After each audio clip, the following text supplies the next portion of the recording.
Hello, welcome to the Square Base Show for this pretty exciting video. It's right, it's Christmas, and Rob and Val have got a Christmas present for you in the Empire Arcane Journal. What? Has Christmas come early, Robert? Please, sir, could I have but a smidgen of rules? Could I have some early rules, please, Gav? Early and we're going to be going through the Empire of Man Arcane Journal, which is a roller coaster, thrill ride. Do you have a quick TLDR before we get into it, bud?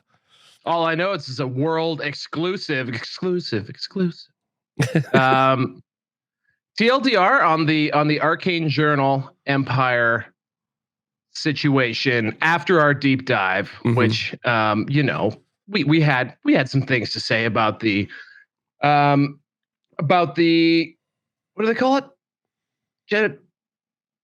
Time out. You had something to say. We talked about the fact that we had, obviously, we felt like the infantry have a problem in Old World anyway. This is a book pretty much predicated around infantry. It's got a pretty good shooting list already. This is going to increase the effectiveness of the shooting list. And then we've got a bunch of other unique new units to add to the roster. So will that add the diversity that we need, especially after some of the other Arcane Journals? Troll hordes, loads of dragons for chaos, like quite a lot of options, right? Rob, I appreciate that. This just said my producer's telling me the word I was looking for was Grand Army. The problems with Grand Army Empire, are they solved by this book? Definitely not. But is there some fun stuff? I think there's some tremendously fun stuff. I would even say there's some stuff that's probably not very fun for whoever has to play against it. But that doesn't even mean it's good, though. Just means sometimes it's very, very good. So what I need you all to do, there will be some chapters for this as well at some point, but what I need you all to do in the comments below, because it's Christmas, number one, I need you to wish us happy Christmas, and number two, I need you to tell us what your favorite part of this journal is, like which bit you like, which bit you're excited about, especially if you're an Empire player. Tell me what stuff you've got jazzed. All right, we're going to dive straight in. So that just give you a quick overview, there are several new units. We've got 2 armies of infamy that we will be going through. But the first point, having read through this, in my opinion, the smartest place to start is going to be with the magic items. And the reason I say that I think that this is the smartest place to start is because these are kind of like your generic. You're already playing Empire, you're going to be able to use these. So I think this is a good place to start and give us some idea. And then as we start to look at some of the other units, we can say, oh, actually, that magic item might work, or that might give us something. Okay, so magic I would say, Rob, actually, too, that not only is it a good place to start for the intelligent reasons you just said, but magic items go very well with the magic of Christmas. Correct. I like that someone might be watching this like July next year. They're like, this is weird. It won't be as hot as I am right now because regretting every decision I made pre-show. No natural fibers to be found on this body right now. These are only the most petroleum-based fibers possible. Zero breathing going on in the Santa suit. My head is hot and my headphones are quiet. Right, okay, so magic items. So first we've got magic weapons. Let's go into this. First one is the Hammer of Righteousness. This is obviously a combat weapon. It's strength +2, AP 2, magical attacks, requires 2 hands, gives you strike last. However, the note is models hit by the Hammer of Righteousness must make a leadership test for each hit suffered. If the test is failed, the hit wounds automatically and no armor save is allowed. Regen and ward saves may be taken as normal. If the test is passed, it rolls to wound and armor saves are made as normal. So you basically get a second opportunity to wound for 50 points. Actually, I didn't think of it that way when I took my first pass at this. That's true. You do have 2 chances to wound because you still proceed to the wound step, even if they pass the leadership check. So that actually made it better because I was kind of feeling a bit meh. But no, that's a very, very good insight. At 50 points, very reasonably priced. It's not multi-damage, but that's fine. We could have a Priest of Ulrich in there with this guy. Right? We learned that in the last episode. But ka-chow. Ka-chow. There's no link. I put links in, Rob. See, unlike you, I watch our shows because I'm disgusting. And I like noticing when links happen. So yeah, I think that's good. Immediately though, what really this stands out to me for would be one, being annoying. A leadership check for each successful hit. Super annoying. Just because you got to roll 2 dice, you can't speed roll that. And two, a pretty good weapon for doppelganger. So that's the Lore of Illusion assailment spell that gives you 2d6 hits using the weapon profile that you've got. So this could be quite effective in that role. It's got a base AP of 2 and a strength modifier of +2. I mean, you actually, as far as the magic weapons go, this is giving you a fair amount. Yeah, I think 50 points is a lot for me to justify something. And again, like we said, I'm not necessarily certain you can build like big combat powerhouses from this list. But yeah, it's fine. Let's move on. What's the next magic item we got?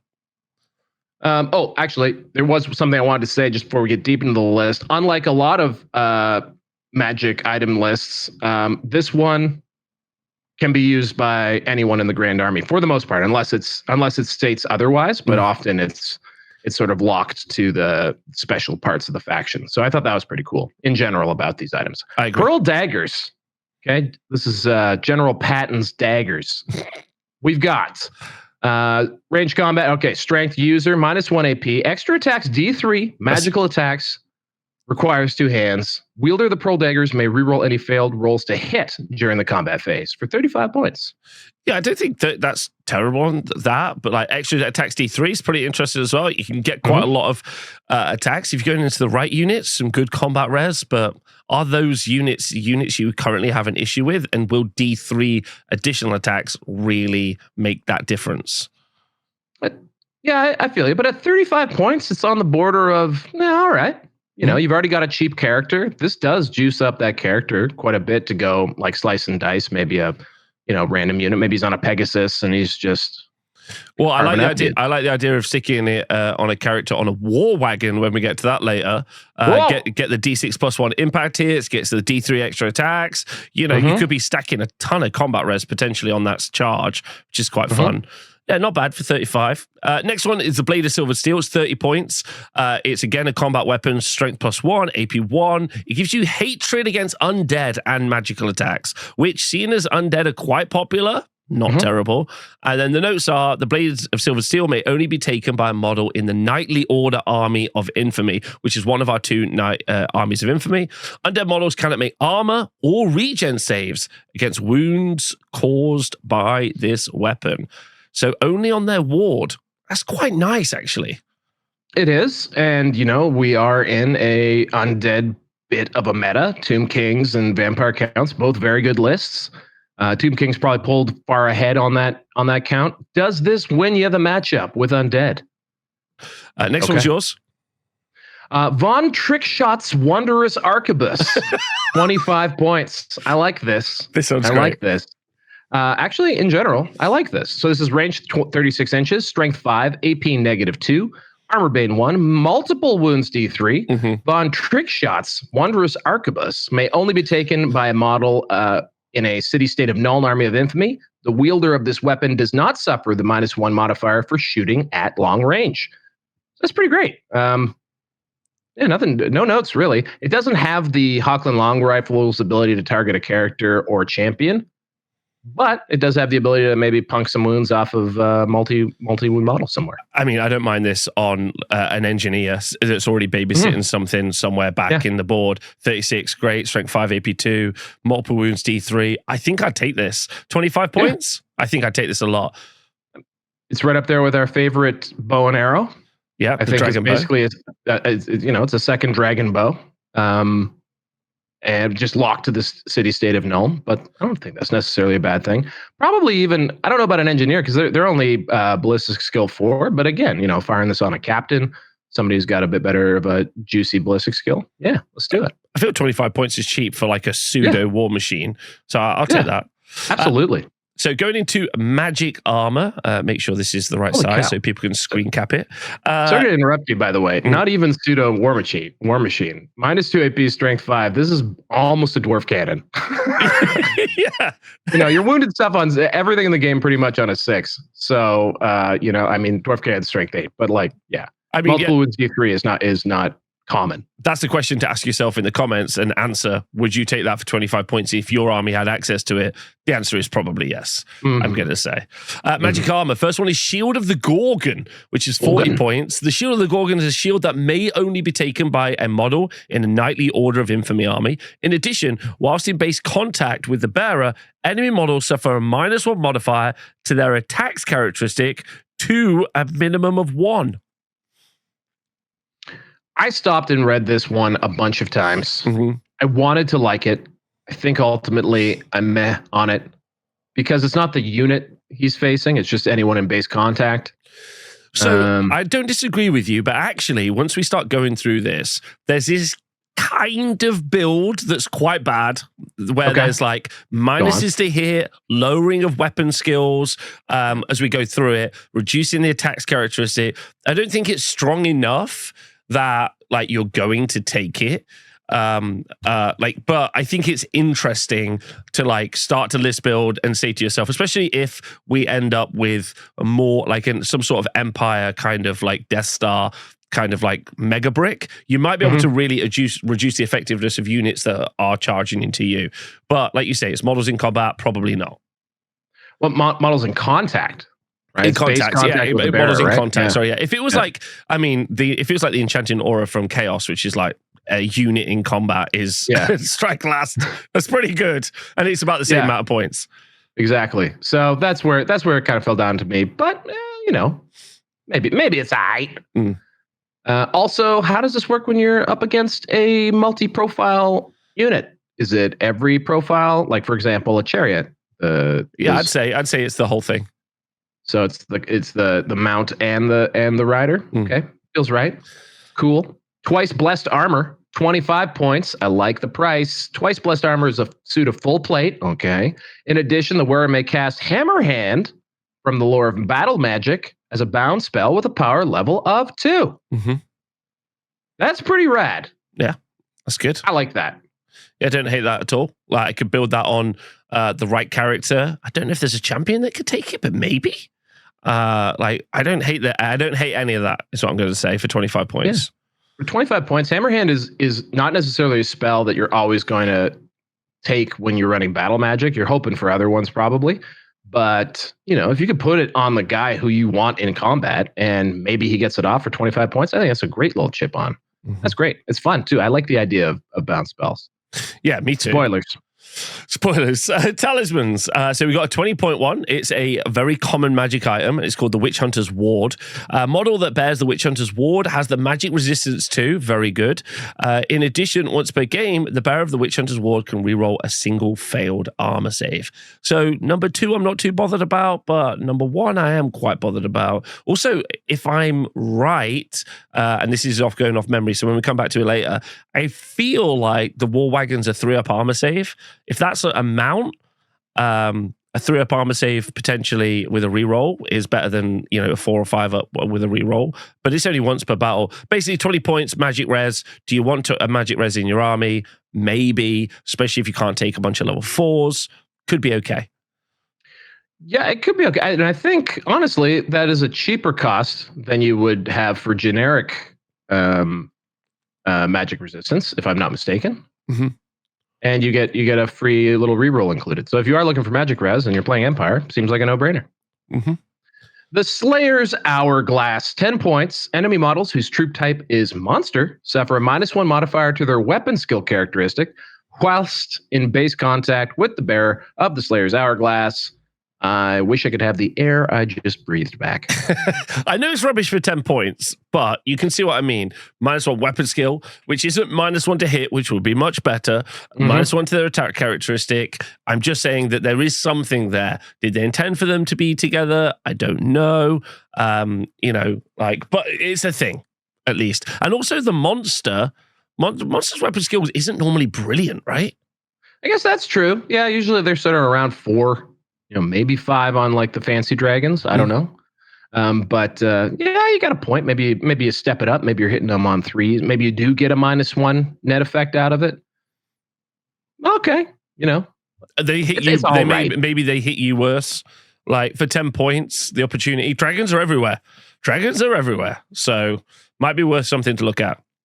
Yeah, but also, I mean, anything that they had, like that this army has that they can throw into a dragon, for the most part, is doing so in a sacrificial manner. So you're probably not investing a ton into that character, right? No, I agree. But like being able to hold up the dragon part for longer, like it's not a bad shout, I'd say. Hey, we don't need to argue about it. Maybe I was being a little over the top, but hey, it's Christmas. But also maybe I'm too excited because it's Christmas. Who knows? Okay. But first Magic Standard, that's all yours, baby. Banner of the Knights Panther for 80 points. 80 points. One of the most expensive in the game. Ooh, he's leopard. No, it's Panther. All right, so it's Panther. 80 points, guys. Buckle up. This is going to be a doozy. Battle Standard Bearer belonging to the Order of the Knights Panther only. Okay, sick. This is going to be awesome. A unit carrying the Banner of the Knights Panther gains the Unbreakable special rule. Yeah, cavalry not really known for wanting to stay in combat. Just some clarification for people, because obviously you won't know this yet. But later on, you are able to change your knights to be from different like knightly orders. So that is going to be, this is going to be an Order of the Knights Panther only later on when we get to this. So already you are going to have chosen an additional buff, and then you're going to get this on top. But yeah, I don't really want knights to be unbreakable. I want them to punch through stuff and smash stuff. So I'm not super keen on that personally. At 80 points, my only thought here is that they keep using this word, and I do not think they think it means what it actually means. Which is... well, there's pushbacks in this. There's give ground and there's Fabago, which means combats are not like these, unless they are exactly tied. Combats are not these long drawn out, like locked in affairs. And on your own turn, you can choose not to, usually in your opponent's turn, if you're in combat with them, you can choose just not to follow up and walk away from the Unbreakable unit. Right? So for 80 points, I guess you're guaranteed that you're not getting run down. But also for 80 points, I'm not sure. It's just that I've liked to actually, to be honest with you so far, I've liked the pointing so far. This one just seemed out of nowhere. Maybe it had a second part to this that they deleted because it was too good. I don't know. But think of how long we talked about the that arcane item for 85 points. It gave you +1 to cast, +1 to dispel. It gave you +3 on your dispel range. It gave you 3 things for 85 points. On a wizard, one of the most important things. This is locked to a unit of Demigryph, Empire, or Inner Circle Knights, and it's 80 points. It's also locked in, a dead horse. It's also locked into a very challengeable BSB. Yeah. So yeah, exactly. Right. Yeah. That's an issue. All right. Our next one is the Tapestry of Sigmar's Triumph. 40 points. A unit carrying this tapestry, the tapestry, may reroll any rolls to wound of a natural 1 during the first round of combat. Don't hate that. I like that. Don't hate it at all. Absolutely nothing wrong with that. First round of combat, it's a bit limited, but rerolling a wound is good. There are other sources of reroll a wound too in Empire. This is not locked to anything either. So you could get a priest who's going to let you do that. I think maybe on hits and wounds. Yeah, there's also a knightly order when we get to it later that's going to let you reroll 1s to hit. So reroll 1s to hit, reroll 1s to wound. It'll stack up. Yeah, sure. It's not bad. It's not bad. The Icon of Morr for 25 points. I should say Morr. A unit carrying the Icon of Morr gains the Fear special rule. If they already have the Fear special rule, though, they instead gain the Terror special rule. Terror. Not bad. Genuinely not bad for 25 points. No. Can Demis take a banner? Yeah. Okay. I think they cause fear. So jump them up to Terror. Small little unit, pretty aggressive. Start causing some issues around the board. Don't hate it at all. Yeah, they cause fear for sure. And they can purchase Magic Standard worth up to 50 points. Terror causing Demigryphs, that's just one thing that popped to mind. I think that's totally reasonable. Very cool. I like it. Very cool. And then the Banner of the Free State of Nuln for 20 points, obviously only takeable in a Nuln, a Free State of Nuln army. And then a unit carrying the Banner of the Free State of Nuln gains the Stubborn special rule, which is not bad because when we get to it, they really want you to take lots of infantry blocks in the Nuln roster. Are you going to do that? Probably not. But they want you to do that. Right. And so this is like keying into what they want. And maybe if we see improvements in infantry in the future, this could be something that makes sense. Yeah. And if we could, so spoilers, you have to take one unit of Nuln veteran troops. What do you find out what they do? So you have to take, anyway, we'll get to that. However, you have to take them. What is one thing you can maybe try and do with state troops? It's make them annoying to get rid of. So this at least guarantees that they're going to not run away the first time they get touched, if any of them are alive. So that's nice. So 20 points isn't crazy when a similar effect, the Unbreakable rule, is 80 points and the same list of items. I mean, not so bad. Not so bad. Okay, so moving on to enchanted items. And I'm not saying this one. I want you to say it. Yeah, it's Squintsoffen Marvelous Magnifier. Squintsoffen? I see that we've gone back to the 5th edition silly naming conventions. Yeah. Also a common magic item. Oh yeah. Okay. Yeah. This might be, we can talk about it. But am I reading this one? Yeah. This is yours. Yes, I am. All right, here we go. So a Squintsoffen's, that's squints often. Get it, everybody? Get it?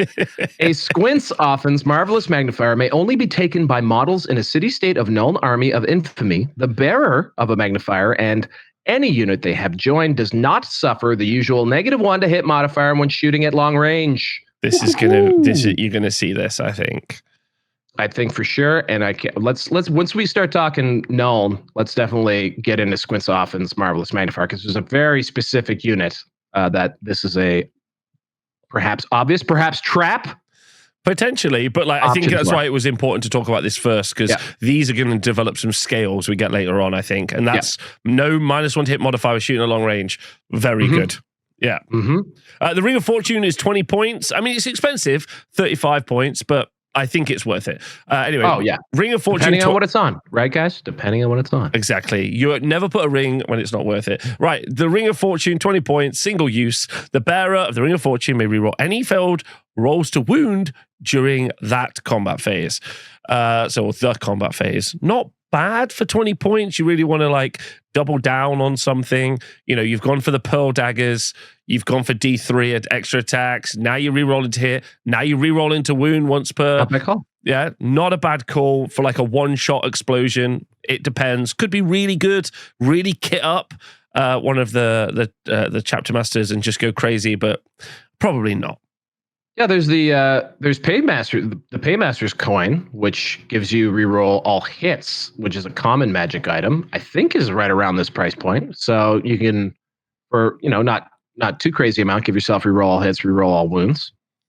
Not bad. No, not bad at all. The Ring of Tall, 20 points. Single use. The bearer of the Ring of Tall may cast the Oaken Shield spell from the Lore of Battle magic. As a bound spell with a power level of 3. Single use. I missed that every time I've looked at it. Up until then, loved it. Fudge. But as soon as you read single use, no thank you. But there we go. 20 points. All right. That's a no from me. Arcane items. Single use. That's man, I'm only upset because I got so excited for this. Because in my head, I'm thinking, oh, finally, here we go. We throw the Ring of Tall in something. It's going off on a power level of 3. That's above average for a bound spell. Now we have the ability to give our stinky overpriced troops a ward save fairly reliably. But single use, you can pay 20 points and do nothing. Also, if it was not single use, it would give you some utility for some other characters. So another character goes into an infantry block, but it's also got this. So it's doing the 5-up ward save. It's doing its other thing, whatever it might be. Then you're really buffing up a unit. That would be really excellent. So that's disappointing. I agree. Right, Arcane items. The Twin-tailed Wand is 40 points once per turn.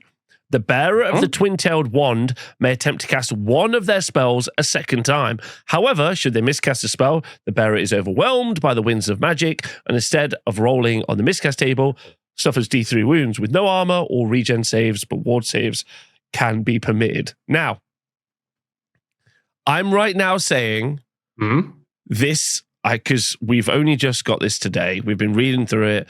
This is our first hot take. I'm going to say right now, yeah, like the downside is pretty bad, but the way war games generally work is there's normally a 0-1 reaction. What I mean by that is sometimes you do want stuff to constantly, like a war machine's a perfect example of something you don't want to be 0-1. You want it to, every single turn, you want to shoot, and reliably keep going. Whereas in some cases, like when you've got like a unit that's designed to just wipe any unit it can face off the board, that's a 0-1 interaction. And war games generally work along those lines. And I think in some cases, the ability to do 2 spells could give us some 0-1 interactions, but I haven't yet sat down with pen and paper and been like, what spell do I want to do twice? What? Yeah, go for it. Pick me. Yeah, please. Pillar of Fire. I think if you cast it a second time by the same wizard, the first one might go. Oh, well, Fireball? Fireball, yes. I was thinking, depends if you can do the travel mystical pathways, could be pretty interesting. You just wind up in a different room in the hotel. But like, I think there's going to be some players out there who already like have the spell unlocked in their head. They were like, bro, if I could just do that twice, it'll really mess some people up. So it'll be interesting to see when we get there, right? I think that's potentially really good. Also, just a failed cast. Yeah, they miscast a spell. However, should they miscast a spell? No. What I'm saying is if you fail to cast a really important spell, this lets you do it again. Oh, yeah, that's a good point. Yeah, you get to double up. That's a really solid point. I hadn't thought about that. I think the negatives probably maybe outweigh its usefulness. It really depends, but... I'm just going to say this. You're playing Empire. It's an uphill battle anyway. How often are you rolling snake eyes? Not that often. And then you got to roll the 3 to outright kill the wizard. So, why not? That's a good point. All right, not too bad. The downside here is not that bad, and it's 40 points. It gives you insurance for casting your spell. I think it's pretty dang nice. I think it's pretty good. Pretty good. Okay. All right, yeah, fair. Tome of Midnight. The bearer of the Tome of Midnight may apply a +1 modifier for all cookies and carrots left for Santa Claus to any of their casting rolls when attempting to cast spells from the lore of demonology, dark magic, or necromancy. So once again, that's +1 modifier to the casting rolls for those lores. In addition, they know 1 more spell than is normal for their level of wizardry. However, the bearer can only cast a number of spells equal to their level of wizardry per turn and is subject to the loner special rule. It's all good until the last bit, and then you're like, oh, I'm not sure. Maybe if you're building like a Pegasi mage. Yeah, and that's not an uncommon thing. I mean, and often the best place for a wizard is just sort of outside of a unit right behind it or somewhere nearby getting protected rather than in the unit in case they get, sucked into combat or something like that. So, 30 points again, well pointed, excellent benefits, especially in those 3 lores. I mean, those are some very good lores. Yeah, combine this with what we saw, something that you could give a unit terror. There's something, right? Yeah. You add some necromancy, or you're like screwing up leadership. I don't know. I don't think it's that bad. I don't think it's that bad either. And for people who don't know, a loner unit can't go inside of a unit unless that unit also has the loner keyword. So that's the negative. So now you can't like bury it in a unit, which is easily one of the best ways to keep a wizard specifically safe. As an example. So, okay, all right. The last one, the crystal ball, 20 points. Once per turn, you may make your opponent reroll a single roll to hit to wound made against a friendly character model that's within the command range of the bearer of the crystal ball. So again, not good for 20 points, but this is like a single roll to hit actually, or to wound, does mean you could take out maybe one of those critical killing blows, heroic killing blows. Could be interesting. Just reduce the effectiveness of an important situation that's going down. And it's once per turn, which ain't bad. Yeah, no, that's not bad. And then you maybe stick that with the -1 to the attacks, maybe stick that with the -1 weapon skill. Like loads of those things probably don't want to do.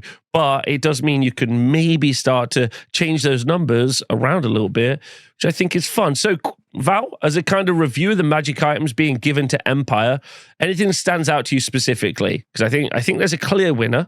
Squintstaffen, I think, is the clear winner. Yes, absolutely. Squintstaffen, yeah. Squintstaffen. And I really do like that twin-tailed wand. I really do.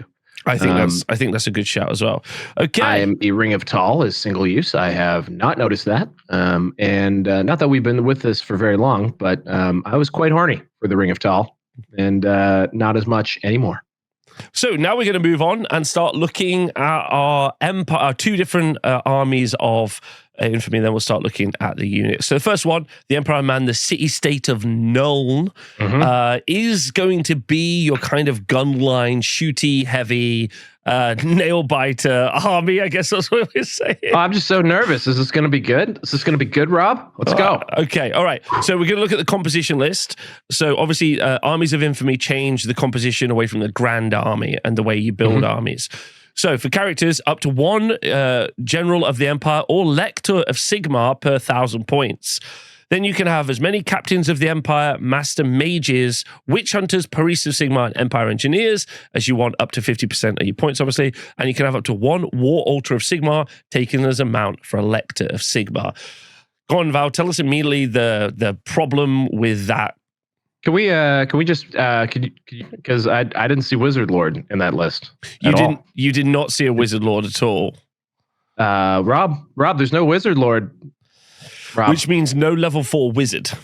No level 4 wizard allowed. That's immediately a bit of a problem, Rob. Which is why we did talk about that magic res item. chest feeling tight, Rob. Chest feeling tight. Okay. All right. I mean, the answer is just to shoot their wizards. That's what we're going for. Okay. Can't cast spells if you're dead. That's the goal. Can't cast spells if you're dead. And you don't have to worry about magic if you're dead as well. So that's good. Another good thing to say is that we know this is going to get released like in January. But well, I mean, it's released now. You can go play it. But like, Merry Christmas from us. Merry Christmas. But this is probably going to come at the same time as the FAQ, where you're only going to be able to have one level 4 wizard. So they are going to be able to have one level 4, 2 level 3s, which is obviously more than your max level 2. But you know, it's not necessarily egregious. Probably is egregious, but not as egregious as it is currently. So just hot taking immediately, one of the clear strengths of Empire was the fact that they, like some factions, can take multiple level 4s. Yes, there's rumored format coming that will limit level 4s and level 3s. So that's a thing. That might be a thing. But even if there's one level 4 that you're facing off against, what you're really handicapped here at is the ability to dispel magic defense. That's really where the level 4 is kind of essential and kind of a minimum as well.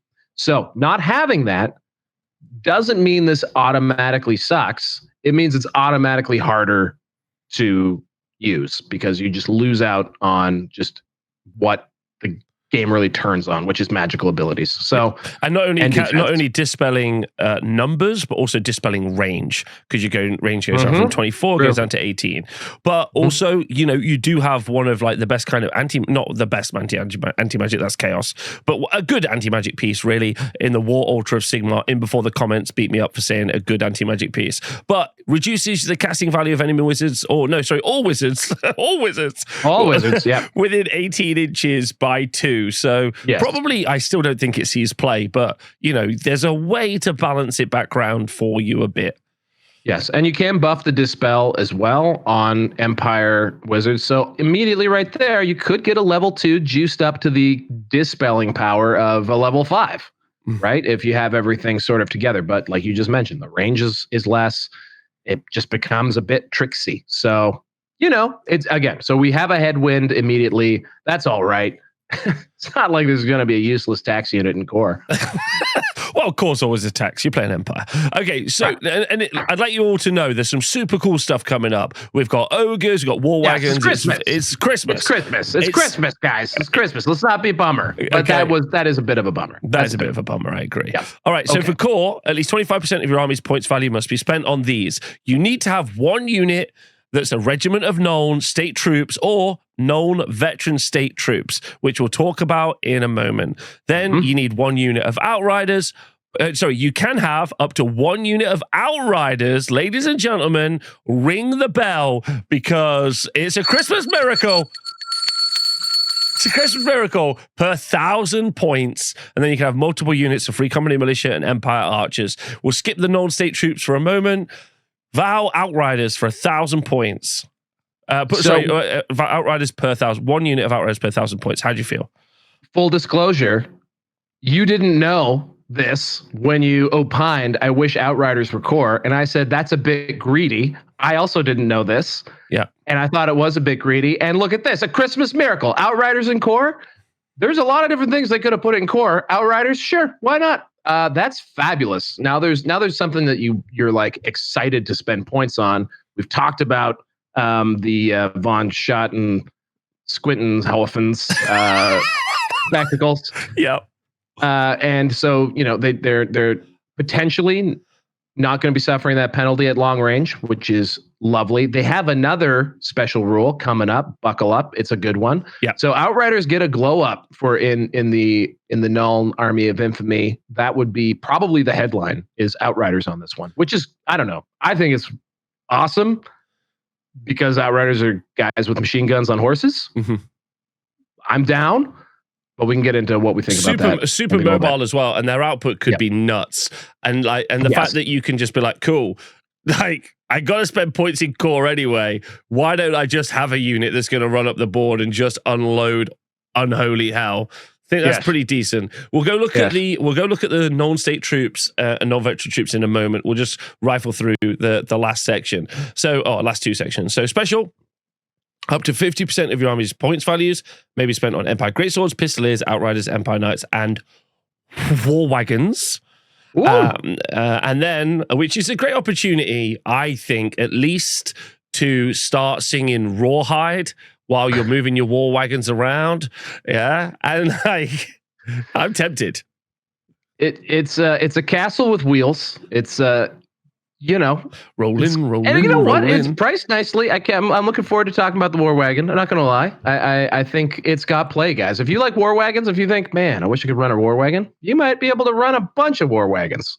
Wall Wagons. And then up to 3 war machines chosen from the following list: great cannons and mortars. And then, and I was going to just finish the last section. Up to 25% of your army's points may be spent on Empire Road Wardens.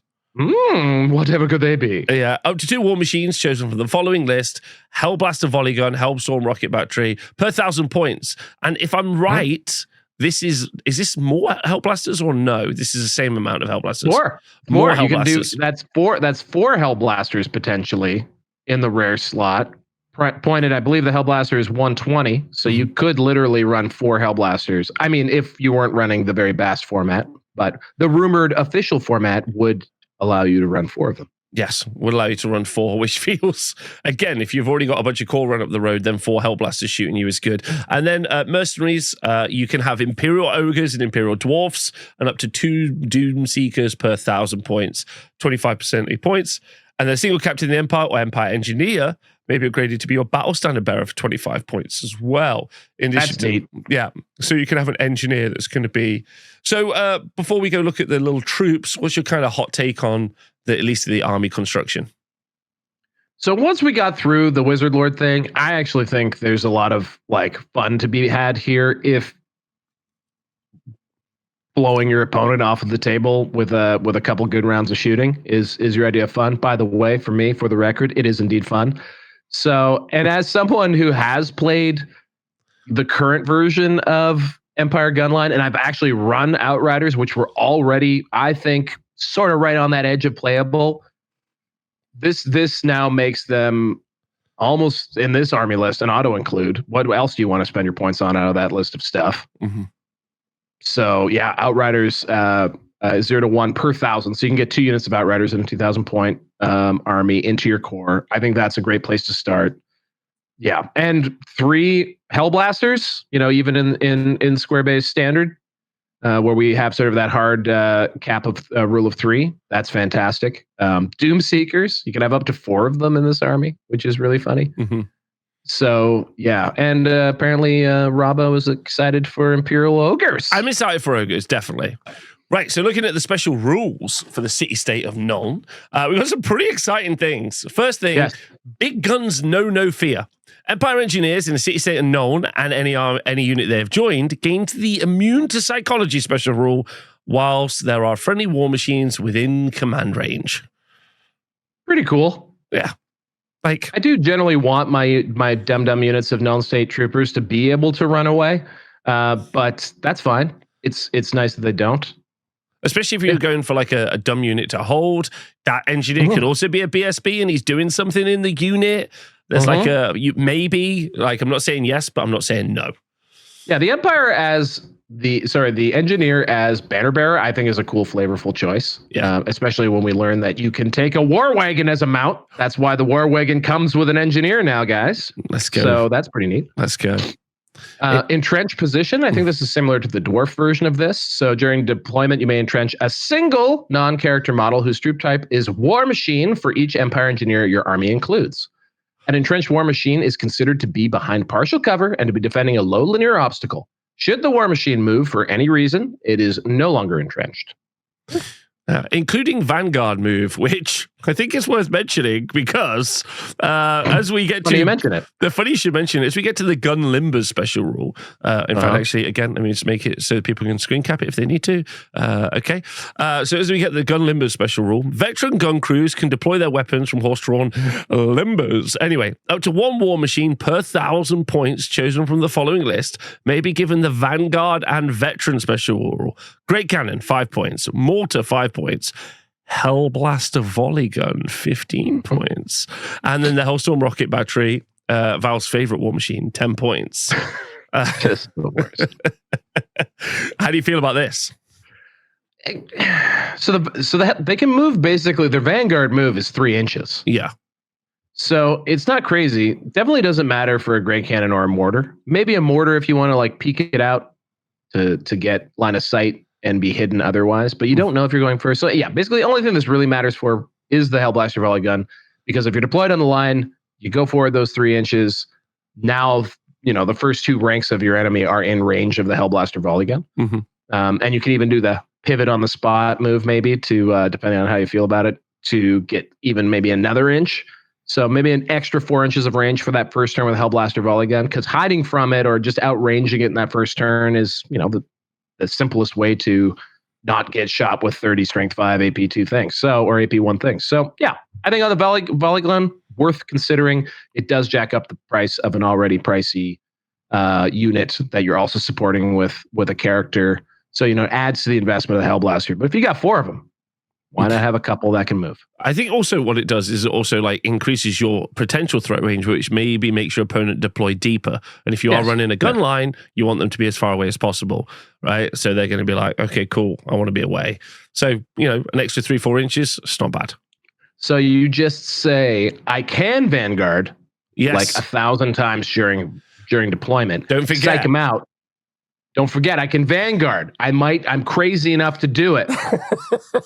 They call me Crazy Vanguard Steve. I love Vanguarding. And then just don't do anything for 15 points. That sounds like a very Empire rule. Perfect. Yeah. Perfect. The next one. Jim, I'll take the next one because you're doing Nuln State troops for me. You got it. You got it, man. Yeah. So handgun drill. Once per game, each detachment of state missile troops in a City of Nuln army can fire with 1 additional rank. Why once per game, guys? Why? Why once per game? Well, why can't we just always do that? And why is it just the detachments? I feel like that's something that maybe got play tested and they were like, okay, that feels like we're shooting a lot. Maybe. I don't know. It's a unit of... So let's explain what Nuln State Troops is, because is it just for... No, it's just any... No, it's a detachment of state missile troops. So we should probably talk about that for a moment. So you have regiments and you have detachments, which is a core rule, which used to be Empire's rule. But you have a regimental unit and you have a detachment unit, and they basically are attached to the regiment unit. You can have 2 detachments per regimental unit. So that's what you would be once per battle in each detachment of a state missile troops in a City of Nuln army. So each detachment. So that's could be quite good. Yes, but they also can only be half as big as their parent unit. So Yes. that's one restriction. So if you want 100, 2 lines, yes. Anyway, so I don't know. I think they could have just let it happen. So it has to be the detachment. It can't be the regiment. So that's one restriction on it. So it seems cool, but then it's kind of is nerfed a little bit there. So what is a Nuln state troop? A Nuln state troop is actually pretty straightforward for something that has like counting here 6 bullet points to explain. Nuln state troops are just state troops in the regiment, have to be halberds, and then they have to have 1 to 2 detachments, and they must be handgunners. Perfect. That's essentially what a Nuln state troop is. And you have to take one in this army. And you have to take one in this army, which means you're taking a minimum unit of halberds with a minimum unit of handgunners, probably. And unlike regular detachments, though, you know what? It's Christmas, Rob. It's Christmas. And in the spirit of the season, Nuln state troops may upgrade 1 model to a sergeant champion for free. Calm down. Don't give me too many rules. Look out. Don't give me too much. So this is a unit you have to take. So again, probably you'll see the people commit to just taking the minimum version of this. But maybe the way they want you to play it, and maybe the way it'll work in the future. Because I feel like if we do see FAQs or balances, it'll be because they want the armies to play the way they're giving you. If you're playing Nuln, they want you to play these Nuln, take these Nuln state troops. So I feel like that they'll make it worthwhile eventually. See, in my head, it's a brick of 40 halberdiers with 2 detachments of 20 handgunners. Yes. That can just rip 40 handgun shots when they see the whites of their eyes. Yeah. Right? And they've got the speculum, whatever the guy it is. Can't see good magnifying glass, so they're not taking that range modifier, and the black powder cloud goes off, and it's very dramatic. That's how it's viewed. But I don't think fundamentally. I mean, and you know what? God love you. If it's Christmas. Treat yourself. If you want to do that, go do it. Because I think that's what they kind of imagine it to be. Or the veteran outrider special rule says that missile weapons wielded by outriders included in the City of Nuln army are not subject to the ponderous special rule. Oh, hello. Hello. Ponderous would be I move, I'm -1 to shoot. Or is it -2 for ponderous? Ponderous is -2, sir. -2. So now you are just -1. So yeah, ponderous would be -2 instead of the regularly -2. Thank you. And that is very good. So it's the biggest problem with outriders is moving and shooting. And we have solved half of that problem. Yeah. And if you bring the rangefinder or the looking glass, you are suddenly no longer suffering up to -2 every time that you move. You've just gained that ballistic skill back. You're -1 when you move. That ain't bad. That feels pretty good, especially when that unit is then coming from your core. So that's pretty nice, I would argue.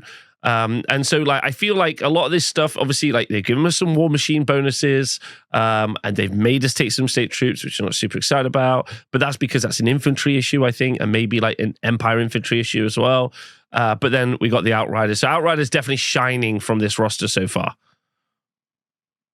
Yes, absolutely. This is Outriders and other stuff at this moment in time, I think, for sure. And I would argue that perhaps that 35-point item, which you then need a character to put on, which you could join to the Outriders. To the Outriders. Let's just look at what our options are. We got Captains of the Empire. Okay, cheap. Master Mages, you probably want to have them, and they need to be up close too to dispel anything if they want to do that. You have Witch Hunters, so you could give some magic res to the unit. Priest of Sigmar and Empire Engineers are all options. Well, Empire Engineers, no, because they're not mounted. But Witch Hunters, Master Mages, and Captains of the Empire could all carry that item. But, that's adding close to 100 points ballpark, maybe a bit less, 70 points, depending on how you kit things out, to the cost of each Outrider unit for that -1 to be removed. And I would argue that even just this rule, the lack of having Ponderous on Outriders, might already be enough. And that you may want to spend those points sink them somewhere else. I don't know. I haven't actually made a list yet, but that'd be my thought. Even more Outriders, maybe. Or even more Outriders. Even more Outriders. Okay. We're doing it. So the first unit that we're going to look at is special character General Hans von Lowenhacke, who has been a soldier across the Empire, the different city-states, which are currently in a frictious war amongst each other, and also the enemies from without and within. Anyway, he is a general of the Empire. Yes. He is, he's a general of the Empire. 190 points for this guy. And he's got a great weapon skill 6, ballistic skill 5, strength toughness 4, 3 wounds, initiative 4, 4 attacks. Not bad. Leadership 9, shouted from the rooftops. That's pretty great. Love that. Anyway, he's regular infantry. He's got hand weapon, full plate. He's got a special weapon, judgment, and he's got the Griffin helm. Special rules are hold the line. Obviously, everyone knows that. Mercenary commander, rallying cry, and then strategic mastery and stubborn. So mercenary commander, if Hans is the army's general, friendly units with a mercenary special rule may benefit from his inspiring presence, which is great at leadership 9, and may be joined by him. In addition, friendly mercenary units are not subject to misbehaving mercenary special rule, which is great. So there's also something, Val, you're telling me about the percentage. Yes, I believe we were a little confused because this got teased in the Warhammer community article for it. And the regular Grand Army, which we had thought allowed you 25% already. In fact, the Grand Army of the Empire gives you a 20% allocation of mercenaries. And the Army of Nuln already gives you a 25% allocation of mercenaries. So they're down with hiring more mercenaries, and this guy allows you to basically have them as just regular units in your army, which is fantastic. Yes, which is very cool. If there were mercenaries that are good. This Empire, you'll take what you can get. The strategic mastery. In scenarios where players roll off to determine who takes the first turn, you apply a +1 or -1 modifier to the result of your roll. It's obviously fantastic because if you are playing Nuln, you probably want to go first, shoot all your big guns. They move up the board, you shoot your big guns again. I hope you've killed a bunch of stuff. How do you feel about that? So, yeah, it seems to me that if you're playing Nuln, you want to shoot first. And so you probably want to go first. It also feels like you could probably get this army into a pretty low amount of drops. So you can probably get yourself to a place where you're confidently or feeling fairly confident, because war machines all go down in one plop. All your characters go down in one plop. So outside of that, it's just whatever else you want to put on the table. Detachment and regiment, that's one drop. So you can get pretty low drops. And if you do that, you have a potential for a +2 to go first. That feels strong in a shooting army to the point of, is that much fun? I guess if you find yourself squaring off against Lowenhacke with his sneaky vanguarding Hellblasters, you may want to deploy a little further back, perhaps, and nullify this ability. Because you definitely want to go first. So it's an interesting thing. But is it 190 points worth of strategic mastery? I guess is the kind of question. He's on foot. You're probably gonna have to put him in a unit. He's your general. He's giving up points. But anyway, that's all. Go on.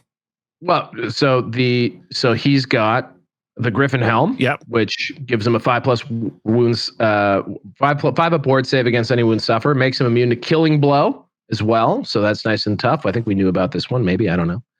And he's also got a decent. He's got a decent hammer. That big old comically large hammer he's carrying. +2 strength, -2 AP, magical attacks, multiple wounds 2, requires 2 hands, so he doesn't get to use a shield. That's with okay. 4 attacks. With 4 attacks, yeah, but he's a foot character. That's 4 attacks is good. Okay. Multi wounds 2. I'm complimenting the 4 attacks. I'm like strength 2, AP 2. He's strength 4, so it's gonna be strength 6, AP 2, 4 attacks. I'll take that. Weapon skill 6. That's pretty good. I like that a lot.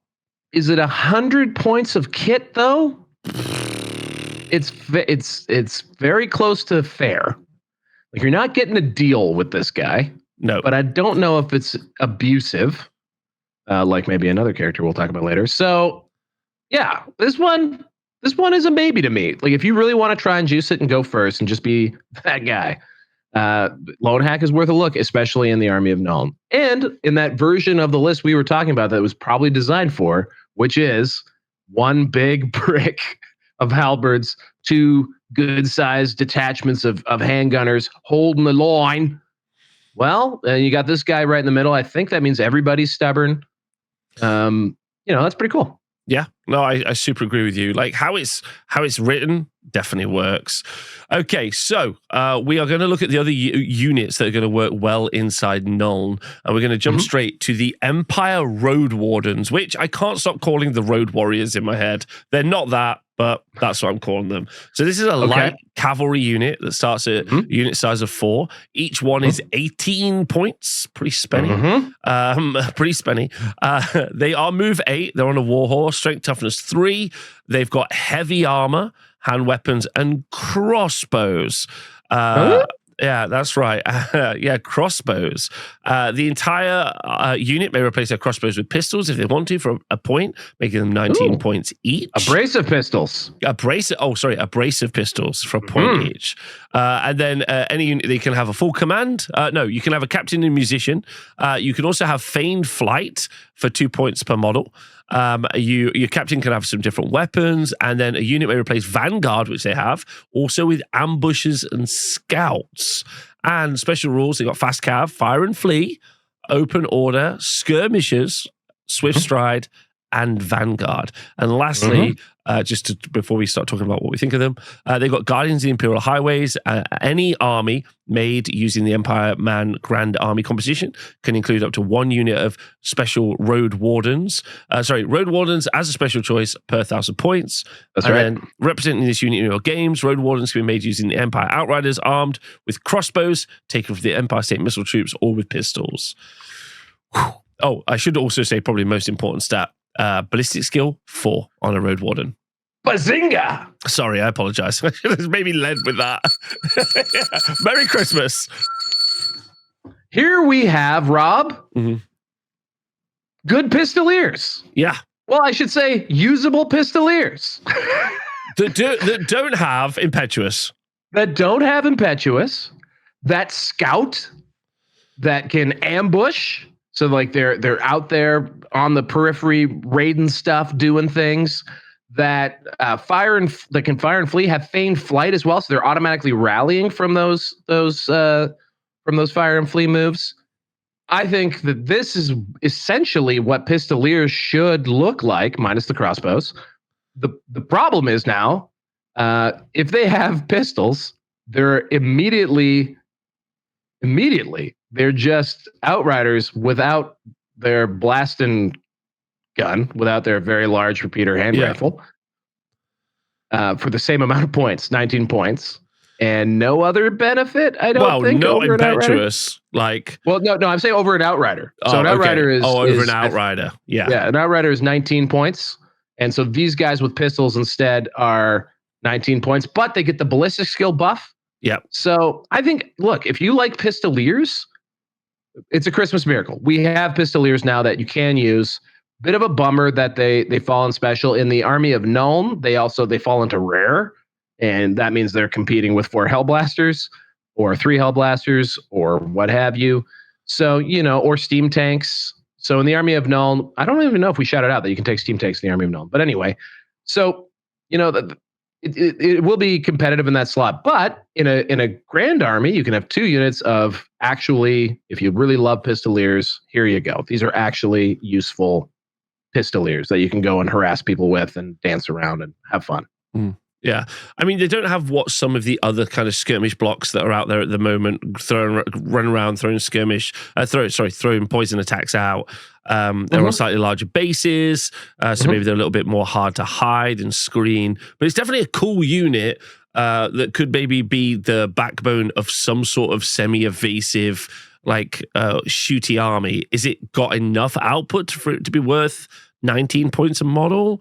It's better than what you're going to get from the combat blocks that are never going to get to swing. So it's something. I like it.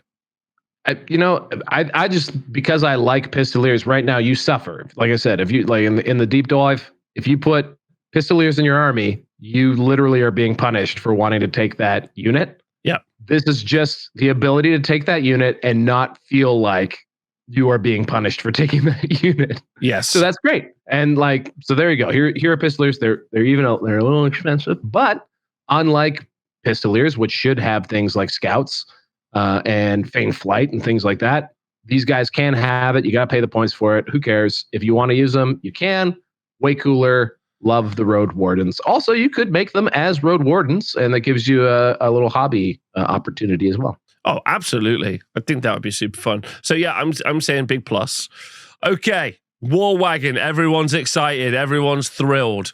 The War Wagon comes in at 140 points. It's a heavy chariot on a 60 by 100 mil base.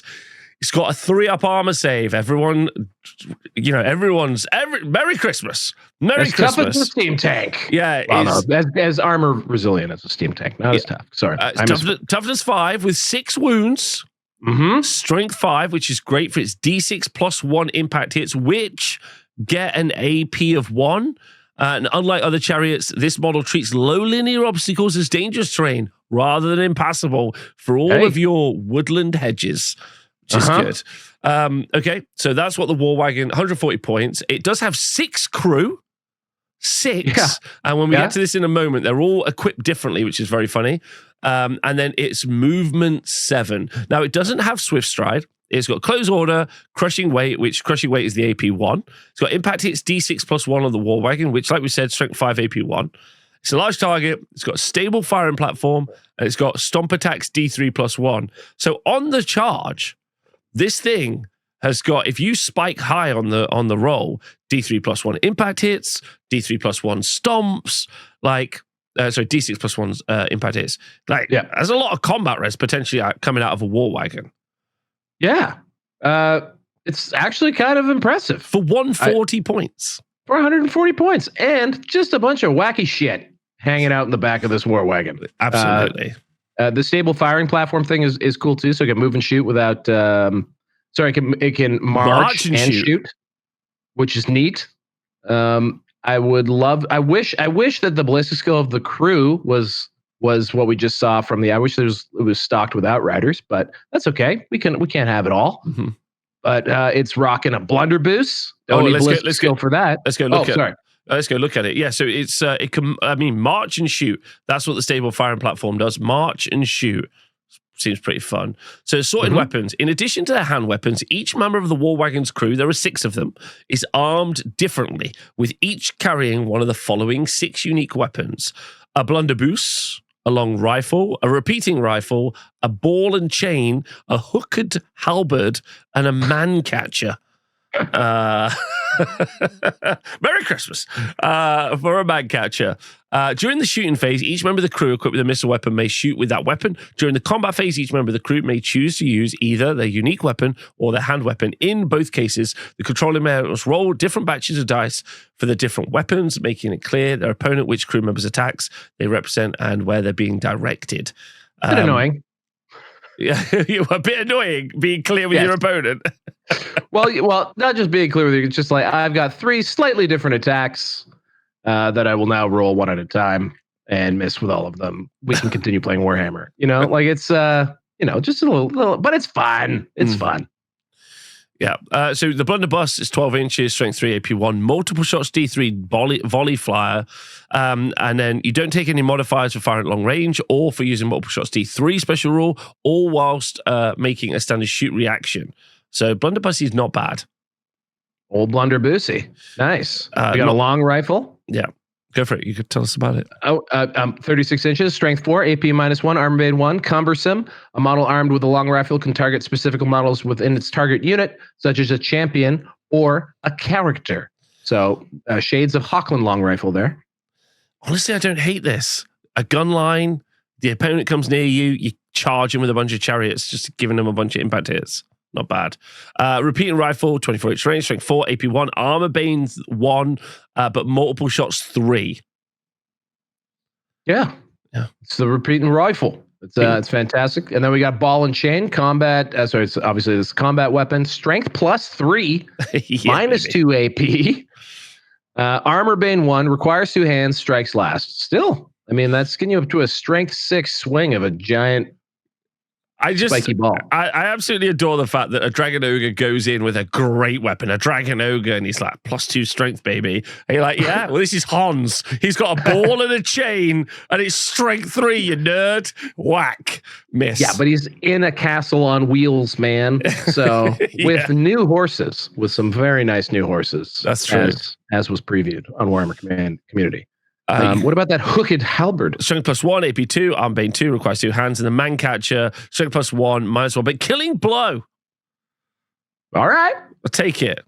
And then special rules for this is an army mage using the Empire of Man Grand Army composition can include a War Wagon as a rare choice per 1,000 points, and a character mount. A War Wagon may be included in your army as a character's mount as follows: if its points are added to that of its rider, and it's an Empire Engineer may be mounted on a War Wagon for 140 points. So, a couple things about that one. Yeah. It's a large target. So that immediately makes your Empire's command range 12 inches if he happens to be the general, which he could be, because if you're not taking anything above him. Would it make it 18 if it's a general? Yeah. So he's going to be able to reach out and influence war machines at a very wide bubble, which is kind of neat. However, the large target thing is a bit of an issue, but also good because it allows him to just hang out behind stuff and still be able to shoot those 3 things. I don't know if the trade-off of being a large target in a chariot, so basically everything can shoot it. But it can shoot everything. But it can shoot everything. But I mean, the shooting's not that overwhelming. But if you have that character in there, you have that engineer in there, then that guy has the ability to buff stuff, take one of the weird shooting weapons. Dragon bow. Dragon bow or the arquebus. So, there's some play here. And then it could also be the BSB. So, you can combo it up with a magical banner of your choice. I think there's some really, nifty little options here for loading up your War Wagon. Yeah, I like it. I think it's cheap. I think for the chassis, I know maybe the chassis is 140 points for 3 up armor save, toughness 5, 6 wounds. Toughness 5, 6 wounds. This, it's not the same, but it's kind of the same. But the Iron Demon from Chaos Dwarfs, it's not too dissimilar, and it's twice the points. And this has stomps and impact hits, which is interesting. Do you get is it just the stomp attacks that get crushing weight? Yes. Okay. Yeah.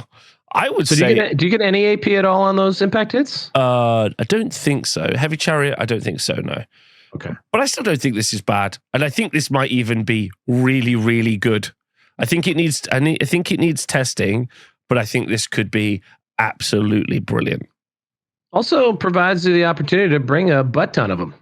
You could just bring a lot of these things.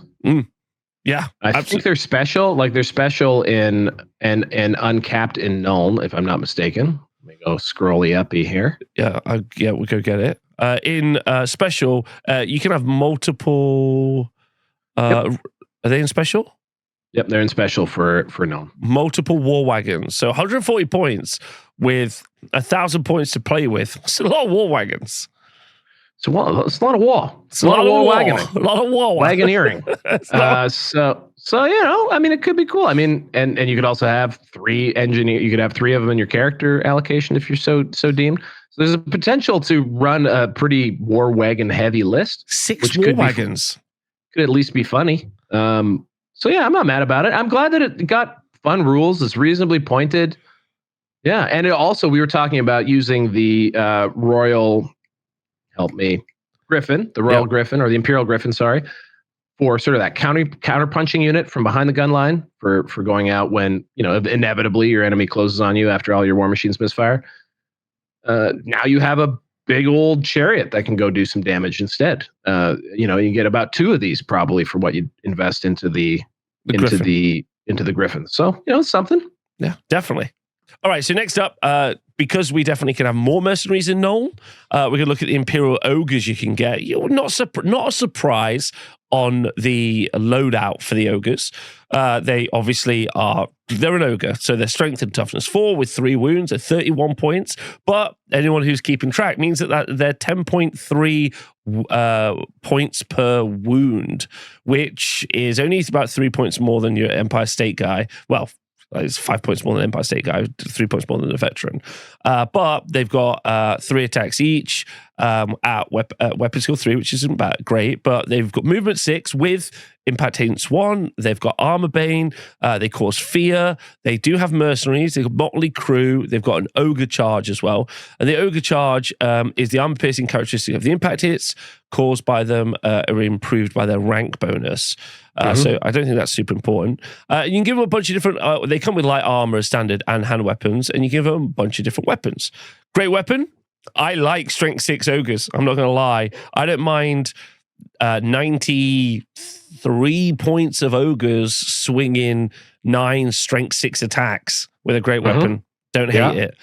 Morning Star, an ogre pistol, and a light cannon. And here you say, Cry, what's a light cannon?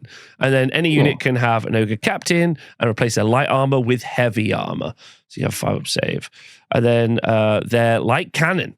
Okay, it's 18-inch range, strength 4, AP 1, armor bane 2.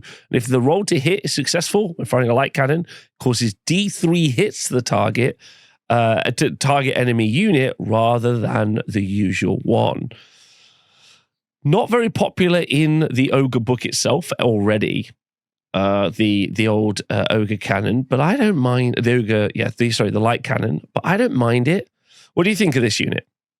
I'm just actually looking at the light cannon versus the lead belcher in Ogre Kingdoms or whatever they are now in the renegade factions, and they are solid shot. So they have 2 weapon profiles, 24 inches, strength 5, -2 AP, and if you hit with your attack, you get D3 hits. So it has that rule, but they are fundamentally quite different.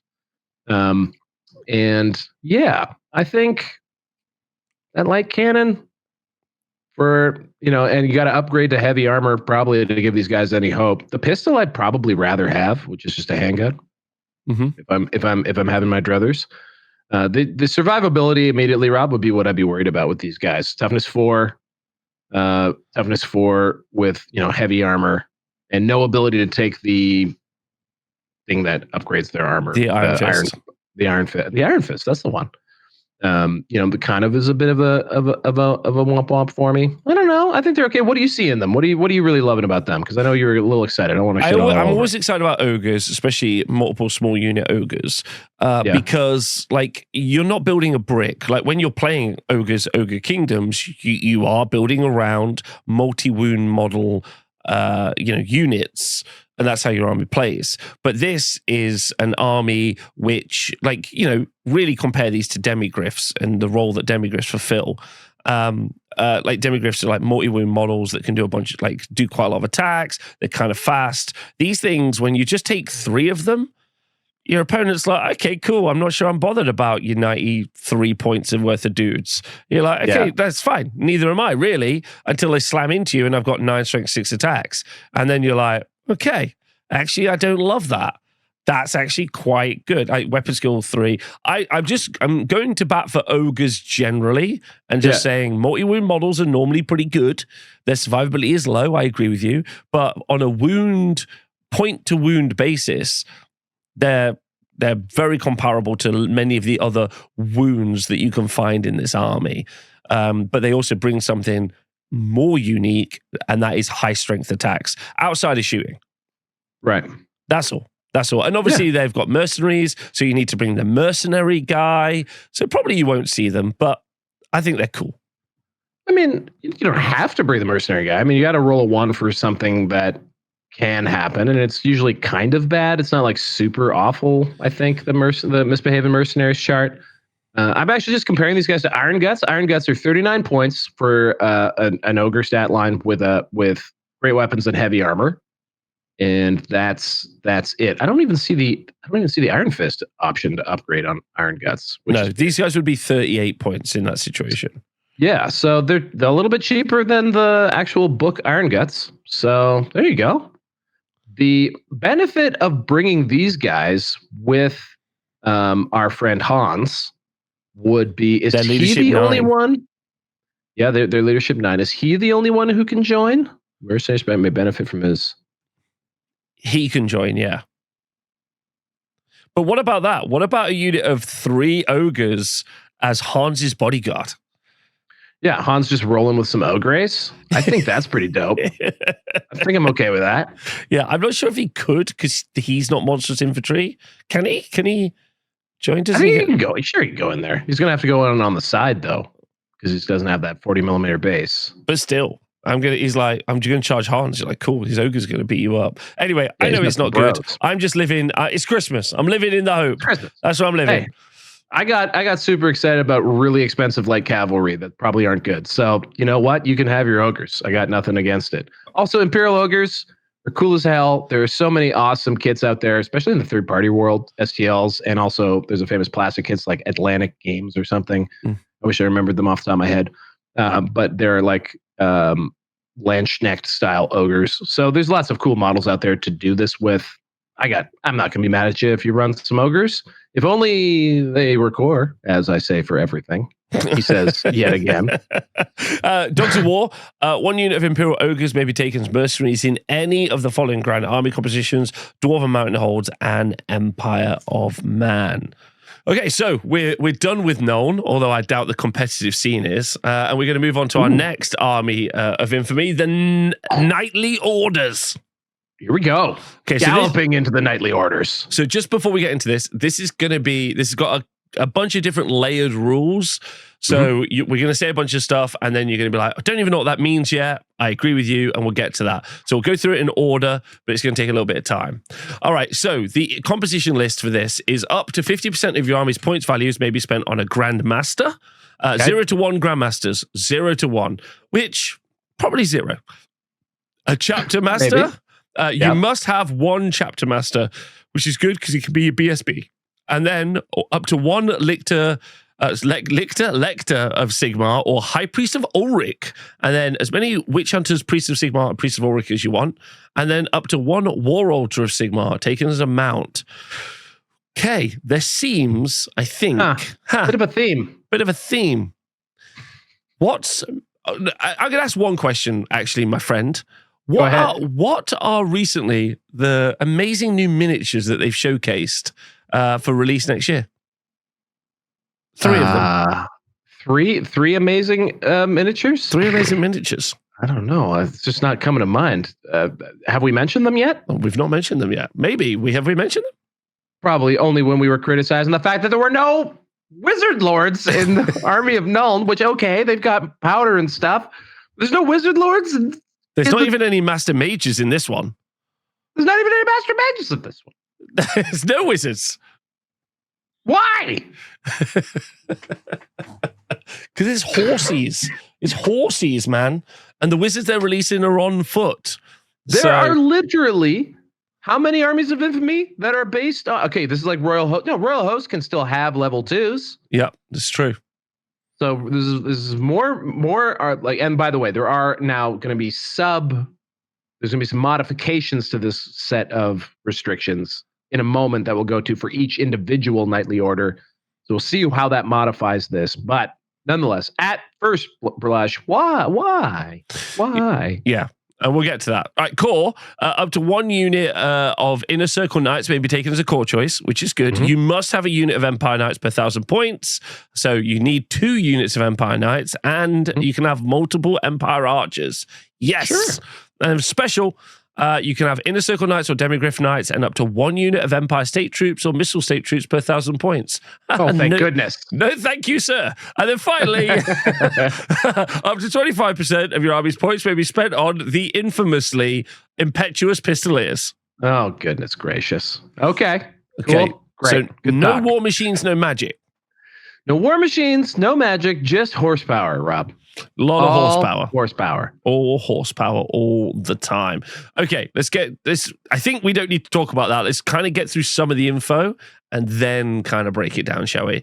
All right, So knightly orders. So the general of a knightly order army of infamy must be a Grandmaster or a Chapter Master who must belong to one of the knightly orders as described on page 44.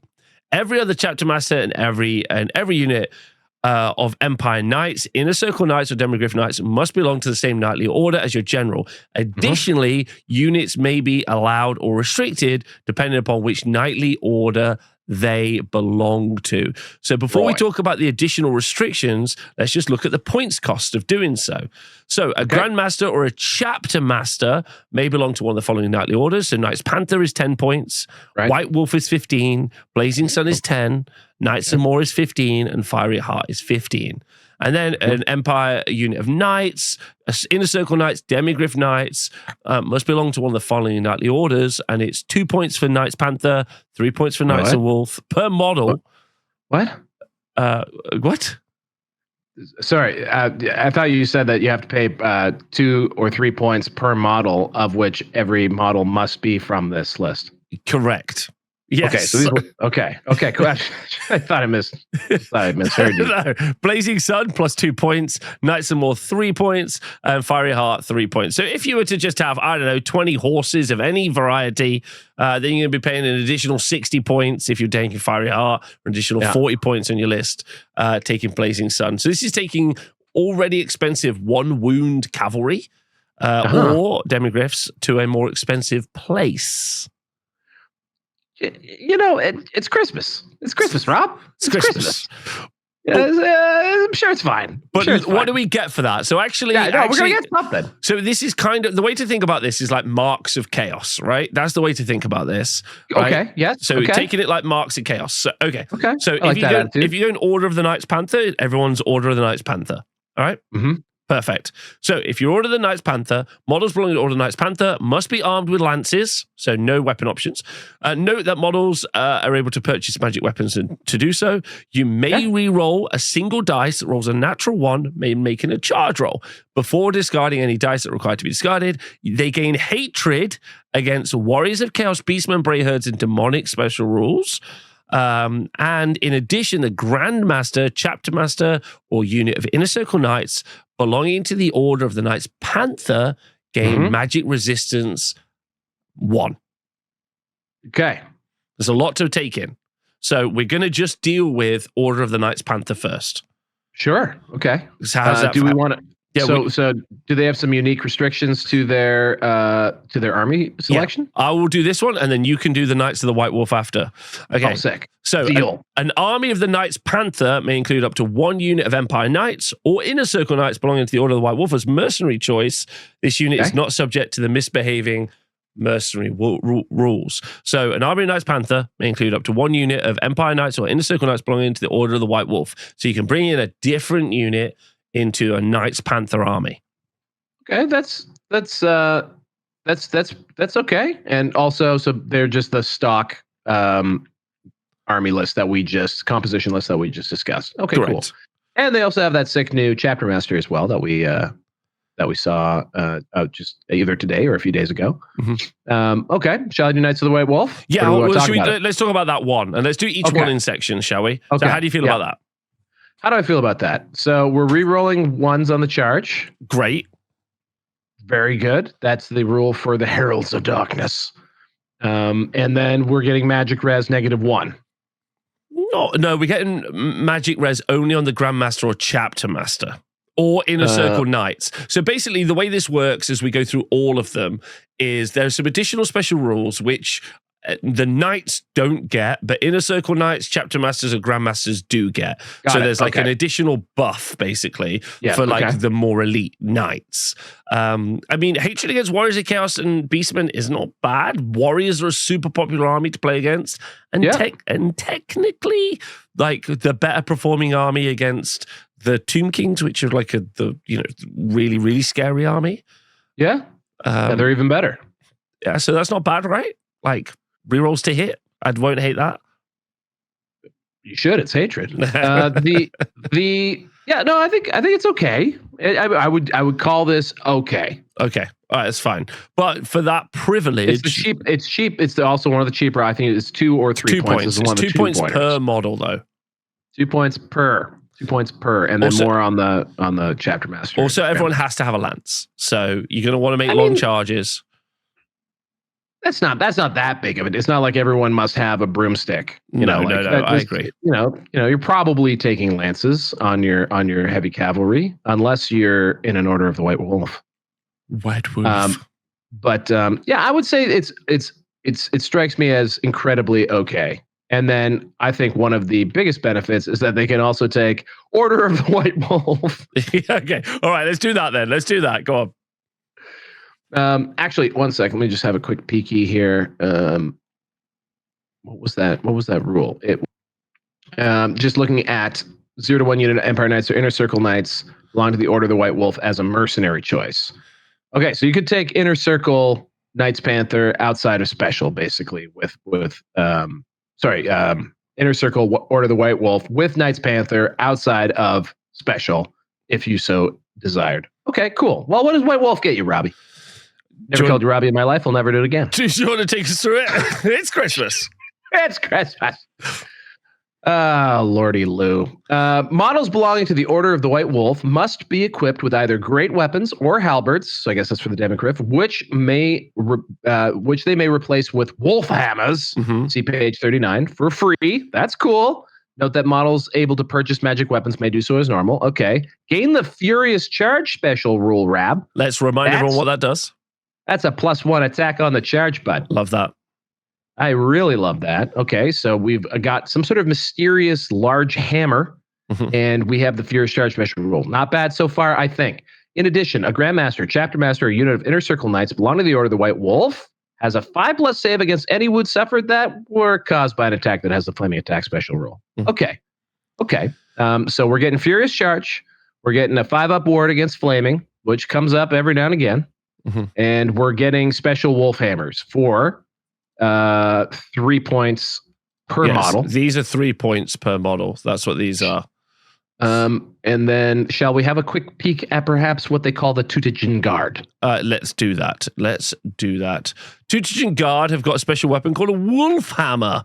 They are combat strength +1, AP 2, and they require 2 hands. However, if the wielder of a wolf hammer uses it during a turn in which they made a charge move of more than 3 inches, they have a +2 modifier to their strength characteristic rather than the usual +1. So that's we can look at Teutogen Guard more, but like if we just stick with the knights for a moment. So strength +1, AP 2 requires 2 hands. On the charge, they get +2 to their strength rather than +1. So, and with Furious Charge, that does mean that we're going to get quite a lot of attacks at strength 2, AP 2 on the charge. How do you feel about that? That's a lot of hammering. Immediately that feels good. That does feel good. What feels bad is I have no magic. Well, you got a 5+ ward against all of the fireballs that are getting cast at you mercilessly. Unchallenged? Yeah, unchallenged. I would also bet. Oh, did we look at restrictions yet? No, we'll go and do restrictions now. Okay, so an army of the Knights of the White Wolf may include any number of units of Teutogen Guard as special choices, and 0 to 1 unit of Free Company Militia as a core choice per 1,000 points. Oh, thanks. However, your army cannot include the only thing that can protect you from magic, the Lector of Sigmar, and you can't take Priests of Sigmar or Witch Hunters. You are literally just a lunatic unit of cavalry with no support, no infrastructure. Like someone's like, Barry, how are we feeding the horses? They're like, I didn't think that far ahead. I just charged off with some horses. And hammers. Hammers. All right, let's take a moment to look at the Teutogen Guard then. Yes. Because this is a unit of heavy infantry with wolf hammers, the aforementioned profile, and full plate armor. Leadership 8, not bad. 13 points a model, also not bad. Okay. I'll tell you that. Don't know. Yeah, okay, all right. Can have a full command magic standard up to 50 points, and one unit may have the Guardians of the Temple special rule, and they've got Blessings of Ulrich, Close Order, they're drilled. They've got Guardians of the Temple, Stubborn, and Veteran. So for 13 points a model, that is a ton of good special rules they've got. Blessing of Ulrich, a model with this special rule has a 6 ward save against any wounds suffered that were caused by an attack. That's a flaming special rule, and Guardians of the Temple, which is a 1-point upgrade per model. When engaged in combat, a model with this special rule may re-roll any hit rolls to hit of a natural 1. And they are weapon skill 4, and they're also toughness 4. What? Toughness 4, correct. 13 points a model. Okay. I mean, sound pretty good. Not bad. Sound like what we were wishing the greatswords were. To be quite fair and honest, greatswords rocking in at 11 points with close order, regimental unit, and stubborn as their list of abilities. We've got on this one full plate, as do greatswords. They have drilled already accounted for, stubborn and veteran. So you can have that on greatswords. +1 toughness. They have +1 toughness. Pretty good. Very good, in fact. That is crazy. They're toughness 4, dude. That's crazy. I mean, that is crazy. If we see infantry get a buff, like, some sort of rules for infantry, I feel like these guys are very competitively priced at 13 points. I don't hate it at all. But again, like, there isn't a ton of like buffs that you can bring because you've lost all of your wizards. Right? You've lost a lot of support. You can give them damage too with a priest on a good roll. Yeah. Right. They can have a magic standard, so you can juice them that way. These guys are much more like, I would say, just again, much like the road wardens. Here are your great swords, everybody. Have fun. Yes, but they're wolf themed. And then if you wanted to take these, if you wanted to take these in an Empire of Man Grand Army composition list, you'll have up to 1 unit of Teutogen Guard as a special choice per warrior priest of Ulrich it includes. So there's a way of putting it into your main army, putting a support priest in there, getting some wizards nearby to buff them up. I think this is a sick new entry for Empire. Not necessarily the way Empire want to play a very high-end, top-end play, but it's a very cool unit. Yeah, I mean, this is a good enough, like, you could compare this unit to Black Orcs. I don't know if all the way there, but and even on a points per model basis, probably comparable. But that, toughness 3, minimum strength 4, strength 5 on the charge.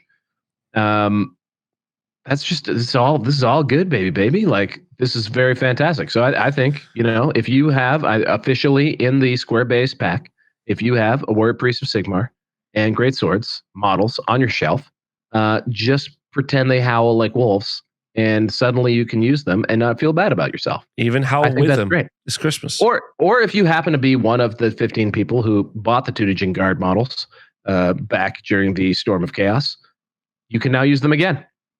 Yeah, very cool. Very cool. So, but that is all to do with our Order of the Wolf. So now we know everything about the Order of the Wolf. Yep. How do you feel about it? Not a lot of support, but a lot of attack. A lot of attack, just send it kind of mentality, very wolfy. At the very least, at face value, seems fun. Yeah. I think all of these are going to get that response. So there we go. So the next one. I mean, like, you could build a pretty mean pressure list here. Yes. Like that does unleash a bucket of hurt on things. Like, without a doubt. Like, beyond it, like, I mean, Knights Panther, not gonna lie, does not seem fun. There's nothing in those rules that are making me think like, oh yeah, can't wait to get my Knights Panther out. Just unless I was really into Knights Panther, I'm probably not too jazzed about them. Order of the White Wolf, I'm charging and hitting stuff. I've got these cool lunatics in the Teutogen Guard. I can build a big, very expensive but big combat res focused brick out of those guys. I can buff them with the better of the 2 priests. If I like wolves and fur, look at us. All right. Yeah. We like that. But also, like, the 5-up ward save against flaming attacks, decent against battle magic. Oh, it's real wolf. Rural wolf hat this. Real white wolf right here.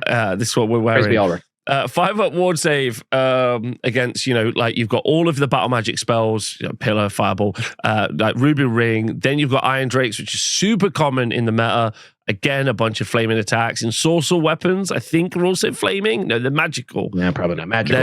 They're magical. They're not flaming. But 5-up ward save, I'll take it as an additional buff against lots of the big threats that are out there. So I don't hate that either. All right, our next one, the Order of the Blazing Sun. Models belonging to the Order of the Blazing Sun gain the evasive and flaming attack special rule. And then the Grandmaster, Chapter Master, and or units of Inner Circle Knights belonging to the Order, they may claim an additional bonus of +1 combat result when calculating its combat result during a turn in which it charges. This bonus is not cumulative.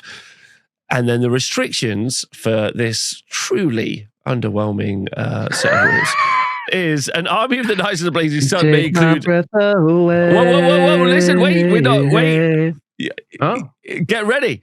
Knights of the Blazing Sun. An army of the Knights of the Blazing Sun may include up to 2 Master Mages as character choices per 1,000 points, and 1 Great Cannon or Mortar as a special choice per 1,000 points. However, your army cannot include any Electors of Sigmar or High Priests of Ulrich. So what we're saying is would you like a worse list building experience than the Grand Army composition for more expensive knights that aren't very good? How do you feel about that? I was just looking up evasive again. So that's what allows you to fall back in good order when you're selected as the target of a shooting attack. Correct. Okay. I mean, at least that's I don't know. Maybe that's could be fun on the table with a lot of horses running around. Maybe. But then you're allowed to kind of bring some cannons and kind of bring some wizards. Feels like if you want Order of Blazing Sun, you just run these out of a Grand Army. Yes, exactly. That's exactly what I would say, and I don't think it needs any more deep dive in than that. Let's do the next one. Order of the Knights of Morr. Models, and these guys are 3 points. Yep, 3 points. Are 3-pointer. These are expensive. We got back-to-back 3-pointers here, folks. Buckle up. Order of the Knights of Morr, clad in jet black armor. Okay, so now you know what they look like. Models belonging to the Order of the Knights of Morr gain the Hatred Undead special rule. Get fucked, Tomb Kings. Yeah, and vampire counts. Have a 6+ ward save against any wounds suffered that were caused by a non-magical enemy attack. Whatever, but okay, whatever. Okay. In addition, a Grandmaster, Chapter Master, unit of Inner Circle Knights, this is the special one, gain the Fear and Magical Attack special rules. Well, you combine this with that banner, though. Now they have Terror on some Inner Circle Knights. Yeah. So let's go look at their modifications to the list. An army of the Knights of Morr may include Wizard Lords and Master Mages as character choices. However, your army cannot include any electors of Sigmar, Priest of Sigmar, High Priest of Ulrich, or Priest of Ulrich. Who cares? It's an oldie but a goodie. I've got to use it right now. No, not that one. This one. There we go. This one. Sorry, it's a force of habit with Empire. There we go. A rap air horn for that. We can take Wizard Lords, Rob, with the Knights of Morr. How are we feeling? Hatred against Undead is a specific meta choice, which I think is kind of fun. I like this in a team composition. I like this if I'm running if I'm attending the Old World Championships with us next year. You know, I'm like, cool, I'm gonna try and pair this into probably the Tomb King Vampire combo that's going to be out there. You know, both armies in the same team roster. And it's not bad. 6-up ward save against non-magical attacks. That's cool. You don't have enough. Something like a 6-up ward save, you don't have enough wounds on the board where really that get comes anything out of it. Yeah, that you get enough out of it. So that's an issue. And then fear and magical attacks. I mean, I just don't care. It just doesn't give me enough. There's not enough in the tank. I like that I can include Wizard Lords, but I can include Wizard Lords in the main army. And I don't really get enough bonuses here that I care about. Yeah. Especially when my army is probably 100 or more points that I'm spending easily on just being an Order of the Knights Morr. Look at it this way. I'm ready. If you spend it on Inner Circle Knights that you're taking as core, that's 100 points that you just, who cares? I mean, I don't have to paint as much. I don't have to paint as much. All right, let's skip it. Order of the Fiery Heart. Let's go. 3 points a model. Okay, models belonging to Order of the Fiery Heart can only be joined by a Grand Master or Chapter Master belonging to the Order of the Fiery Heart, a Lector of Sigmar, or a Priest of Sigmar. They gain the Hatred Enemy Wizards, Orcs, and Goblins special rule, and they have +1 initiative on the turn during the first. +1 initiative during the first round of any combat, and in addition, Grandmaster, Chapter Master, or Inner Circle Knights belonging to the Order of the Fiery Heart may re-roll any hit rolls to hit or to wound of a natural 1 during the combat phase. So these are 3 points again. And if we look at the army restrictions, an army of the Knights of the Fiery Heart may include any number of flagellants as rare choices. However, an army cannot include any High Priests of Ulrich or Priests of Ulrich. Now, I also don't love this either. Like, once I've seen I can get Furious Charge and a great weapon with the Order of the White Wolf, I feel like you really want me to buy that and you want the other ones to say that you wrote them. You're like, I wrote that. That's there. It's funny. Reroll to hit of a natural 1 during the combat phase on Inner Circle Knights. That's interesting, Rob. That's a very interesting rule. Where have I heard that rule before? Do you know where we've heard that rule before? Isn't that a rule on Inner Circle Knights? Would you look at that? Inner Circle, the rule Inner Circle, is reroll any rolls to hit of a natural 1. But this also is to wound.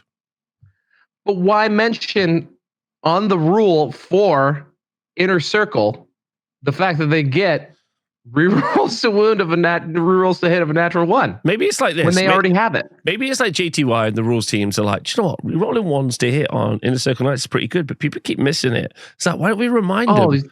Just remind them. And like, you've gone back and gone, do you know what? Maybe I'll just take them in my normal army. That's good. I felt like this was one that I thought it looked interesting. Hatred enemy wizards. Nah. Come on, man. Okay. Where's the wizard at? Come on, man, me. Yeah, come on, man. Hatred against a dragon. Are you palms up? Are you palms upping me right now? What are you doing? Come on. What are you doing? Like, listen, I want this to be positive. Me and Val try really hard to make stuff be positive. This, we did our Empire review. You saw us try our hardest. We're trying hard here. I don't have a fiery heart for the fiery heart. It's Christmas, but I'm sorry. I think they're. Do you know what my issue is? Is that all of your units have to be this. You can't load out one unit of knights to be like, right, cool, with a special item and a weapon. I've got a unit of knights that are Order of the Fiery Heart. I've got another unit of knights that are Order of the White Wolf. I've got another unit of knights that are going to do a different thing with Order of the Blazing Sun. And I'm bringing them all together in this kind of collegiate kind of grouping of knights. And that makes sense. So the fact that everything is this or is all or nothing. And you're like, well, the buffs are too specific for it to be worth it. Yeah, and the fact that you're paying for it, like all of points, genuinely, and genuinely, all of these could easily be free. There's no reason to be spending points on any of these abilities. Agreed. Maybe Order of the White Wolf because they get a point a model, but they also like strangely like everyone else is getting such just milquetoast rules. Order the White Wolf get a sick hammer and an extra attack. Yeah. Like what? Give me 5 more of those, guys. You got it in you. You got it in you. Let's do it. A 5-up ward in a situation. Great. Cool. The rest of them, why? Why? Yeah. They just seem to think, I don't know. There must just be a tyrant with Empire in the studio. And everyone else crushes cowards. Just absolutely dummies people with their Empire prowess. But yeah, these are real. The fact that you're paying for these, with the exception of the other White Wolf, is just kind of weird. Yeah. And some of them you have to pay more for. Like the last 2, Knights of Morr, you're paying essentially to be able to get what you get in the Grand Army. Yeah, it's very odd. All right, so we're going to move on from that. Unimpressed, unfortunately. I don't think they brought enough to the table, but we do have some special characters to look at. First one is Harald Gemunsen, the Grand Master of the Knights of the Panther. So he's strength toughness 4, weapon skill 7, leadership 9, 185 points, initiative 6, 4 attacks, heavy cavalry. He's got full plate armor and the Beast Reaver, and he's on a barded warhorse. He's going to have 3 up armor save. Let's look at his combat weapon for a moment. The Beast Reaver is strength +1. AP 1, Armor Bane 1 with Killing Blow and magical attacks, and by making attacks against Beastman Brayherds, Harald Gemunsen may reroll any failed to wound rolls. So a specific bonus, but there you go. Okay. So he's got a couple of special rules, but he's got counter charge, first charge, Grandmaster of the Knights and the Panther, hatred against Warriors of Chaos, Beastmen, Brayhorns, and Demonic models. He's immune to psychology. He's got magic resistance 1. He's Master of Battle, Rallying Cry, Skilled Duelist, Stubborn, Swift Stride, and a veteran. Okay. It's a host of things to remember. Anyway. And a regular Grandmaster with nothing. Says before they even have a horse, 145 points. Oh, 140, yeah. So everything this guy gets, he gets for 40 points over the overcosted model that he starts with. But nonetheless, so might have there's a chance of value here, Rob. There's a chance of value. Yeah, speculative. We're mining. Okay, so Grandmaster of the Knights of the Panther, Harald Gemunsen belongs to Order of the Knights of the Panther. Therefore, he may re-roll a single dice that rolls a natural one, making charging roll before discarding any dice that are required to be discarded. In addition, Harald may only join a unit that belongs to Order of the Knights Panther. Okay, and then Skilled Duelist. Should Harald Gemunsen slay an enemy in a challenge during a turn in which he charged, double stipulation, he may immediately use a second challenge. Issue a second challenge. If the challenge is accepted, it is fought immediately, meaning Harald, but not his mount, may fight 2 challenges during a single round of combat. Does that mean you get out of here? Yeah, get out of here, horse. Yeah, we're not going to be having none of those strength 3 single attacks. No, too much. Too much. We're gonna write a sentence to make sure you power gaming weirdos out there aren't also fighting twice with the horse. I have a question. Does that mean he would be able to get? Oh no, he's only got 4 attacks, so he can't ever get. He can't ever hit the wound, the cap for combat. For challenges, right? You know, there's only a certain amount of combat resolution you get for challenges. Overkill. Well, he does have Killing Blow on his Beast Reaver. Okay. So yeah, maybe. You know, he could Killing Blow something, and he could max out the cap for sure. But would he get 2 caps? Because it's 2 challenges. Oh. That's what I'm saying. We'd have to read a bunch of rules on that one. All right, okay. Let us know in the comments People in below. the comments. People in the comments, we've been doing this for a long time already. Please look this up for us. Thank you. That would be good. Okay, so what do you think about this guy? Did you find the value? He's like the Green Knight with none of the things that make him good. You know, like the only thing That's a good point. Kidding. The only thing I'm thinking of him for is literally as a solo unit that you use to chase down a bunker for a wizard and kill the champion and then ice the wizard. What you're saying is like when someone applies for a job, he's a really overqualified warhawk. Yeah. Maybe even just qualified. However, let's flip this on its head, look at it backwards, and have a think. Yep. Number 1, you're going to have a great time running around trying to get a double challenge, Alf. Love that. Nice challenge. Nice fun thing.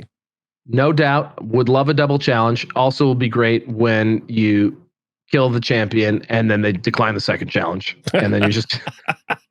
But does that mean then that you would be able to just fight the unit after that? Yeah, if you offer... Wait, hold on. If the challenge is accepted, it is fought immediately, meaning Harald, but not his mount. Wait. Slay the enemy and challenge during a turn in which you charge. You may immediately issue a second challenge. The challenge is accepted. It is fought immediately. So I issue it again. Comments below. If I issue a challenge and I don't accept, can I then fight? A great point. We'll come back to that later. Okay, but ignoring that, just fun running around chopping people's heads off potentially with a skilled duelist. Yeah. Okay. Yeah, sure.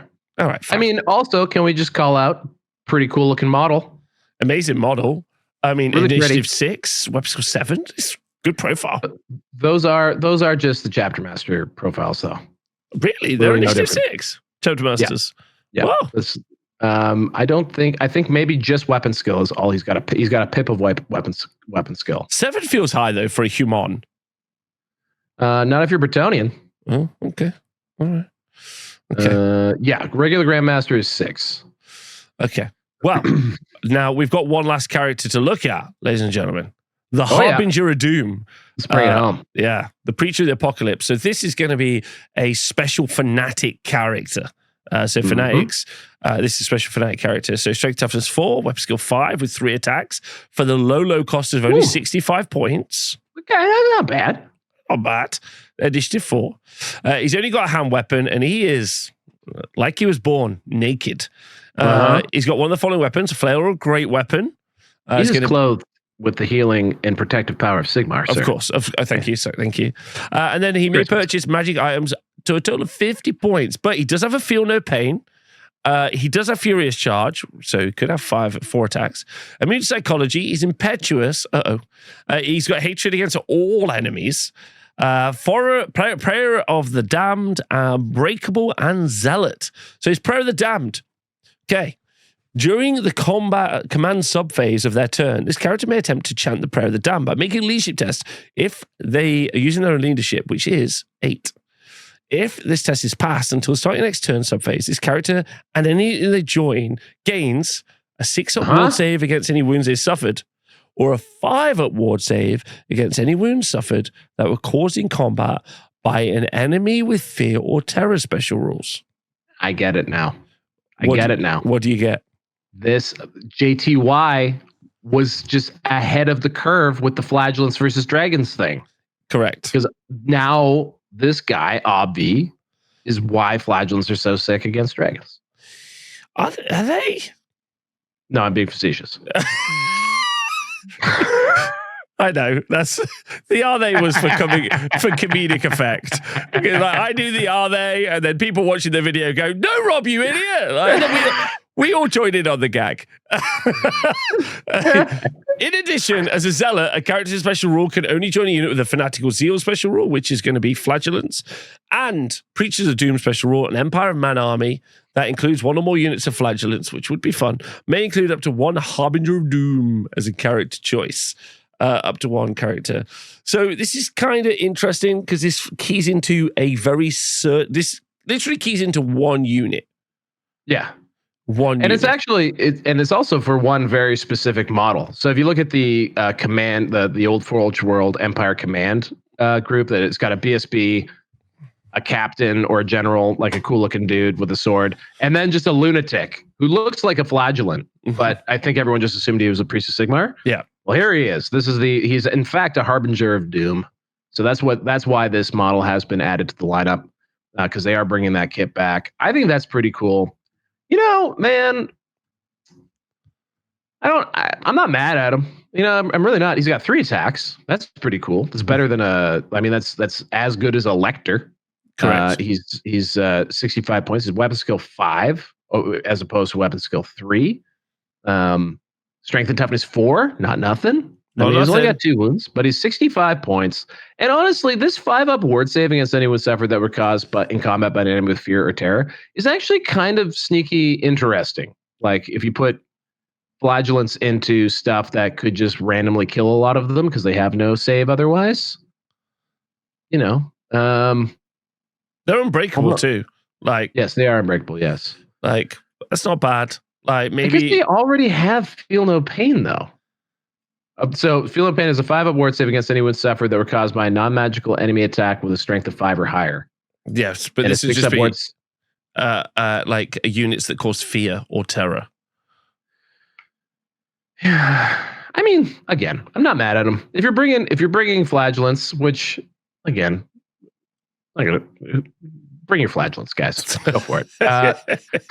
It's not going to hurt. Harbinger of Doom, why not throw them in there for funsies? Let's go. Okay. And also, may purchase magic items up to a total of 50 points. That's something.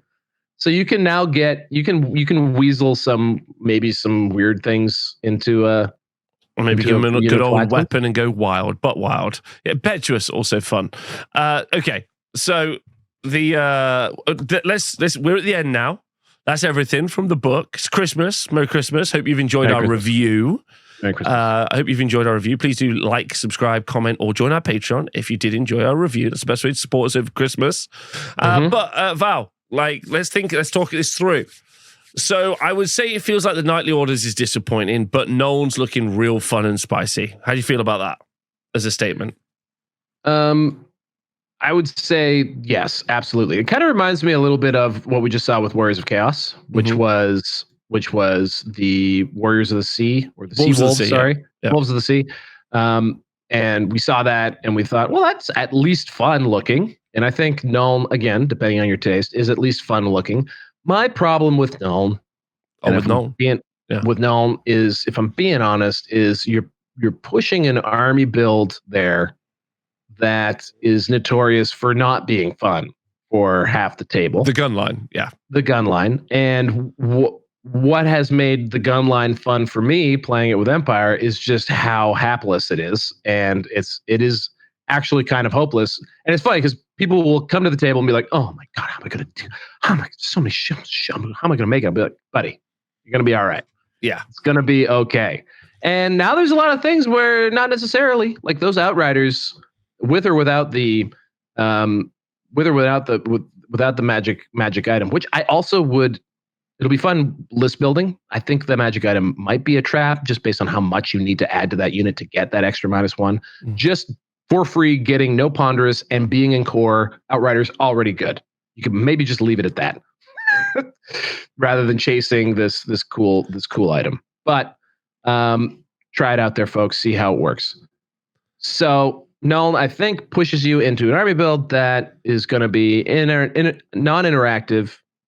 If it works, it means that your opponent is just vaporized. And if it doesn't work, you just get rucked. So, I don't know how I feel about that one. Yeah, I think that's a good point. I think gun lines do generally, like, I think anything that ends up a gun line is like an all eggs in one basket sort of tactic, and I think that's what really drives home the point. Sometimes people are like, I want to do a bit of magic, I want to do a bit of fighting, I would like to do a bit of shooting, but generally the way like the game efficiently works is to like really gear into a singular sort of section of that, maybe with a little bit of support from the other sides. But I'd say one of the things I really like, actually, is because I do think there's some big wins here. I think War Wagons is a massive win. I think Teutogen Guard, if infantry get better, could also be a massive win as well. I'm with you on Outriders, obviously. But I got to say, from like, a hobby perspective, and this is a big deal to me, especially running events. I run events every weekend. I had a player this weekend who's playing with his Dark Elves. It's adorable. It's his third ever event. And that he started a year ago. Not how a Dark Elf player wants to be described. As adorable. No, but like started at the beginning of the edition. Nice eyeliner. You're so cute. Yeah, I like my Chemical Romance too. But he started out, he's like, I've only just got into the hobby a year ago. I started painting. First thing I did was I really tried really hard, and I painted some dark shards, and I was like, oh no. And he's like, then I painted some Corsairs. I was like, oh God. Right. And then he was like, and he went through these like list of things that he'd painted. But my point was, is that through the sands of time, we might end up seeing those units become more effective, whether it's through FAQs or balance patches or other things. Sure, right now, go build and paint and put 2 dragons on the board. But, with a collection, and I don't have, and I doubt very many empires have, a fully painted Knights of the Panther army or units. Demigryphs where they've, kit bashed some Knights of the Panther. Yeah, they're not good. But by the time you've hobbied it, built it, painted it, like that labor of love to get what is a minimal reward might be improved in the future. That's a bit wishy-washy. Sure, I'd like the rules to be good, but it's going to take a long time to do that. So, and here's another thing, and I think I saw this a lot in the comments on the deep dive, which hopefully everyone has watched because it would inform this one too. But it's just that there's a lot of people who are like, yeah, Empire State Troops, they're terrible, they suck. I'm running them anyway. Yeah, because I like them. And I'm gonna take my lumps and I'm just gonna run them. And by the way, folks, that is super duper legitimate. We probably come into this as like gamers first. What can we do to make more interesting game? But also for me, I love rules because they open. And I think we've said this about Old World in general, is having all of these special rules and interactions and weirdness creates so many more opportunities for these unique moments to happen on the table. Cinematic. And it's, it just becomes cinematic. And each wacky game of Warhammer that you play, weird shit goes down. And it's because of all of these interactions with all of these special rules and things that happen on dice rolls and all of that. It's kind of to me, I think it's what makes it unique compared to the core games like 40K and AOS.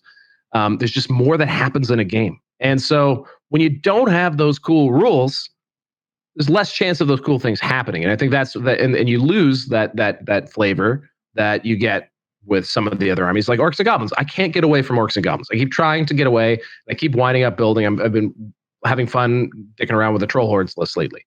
And it's just because there's I get re-rolling regen saves in that.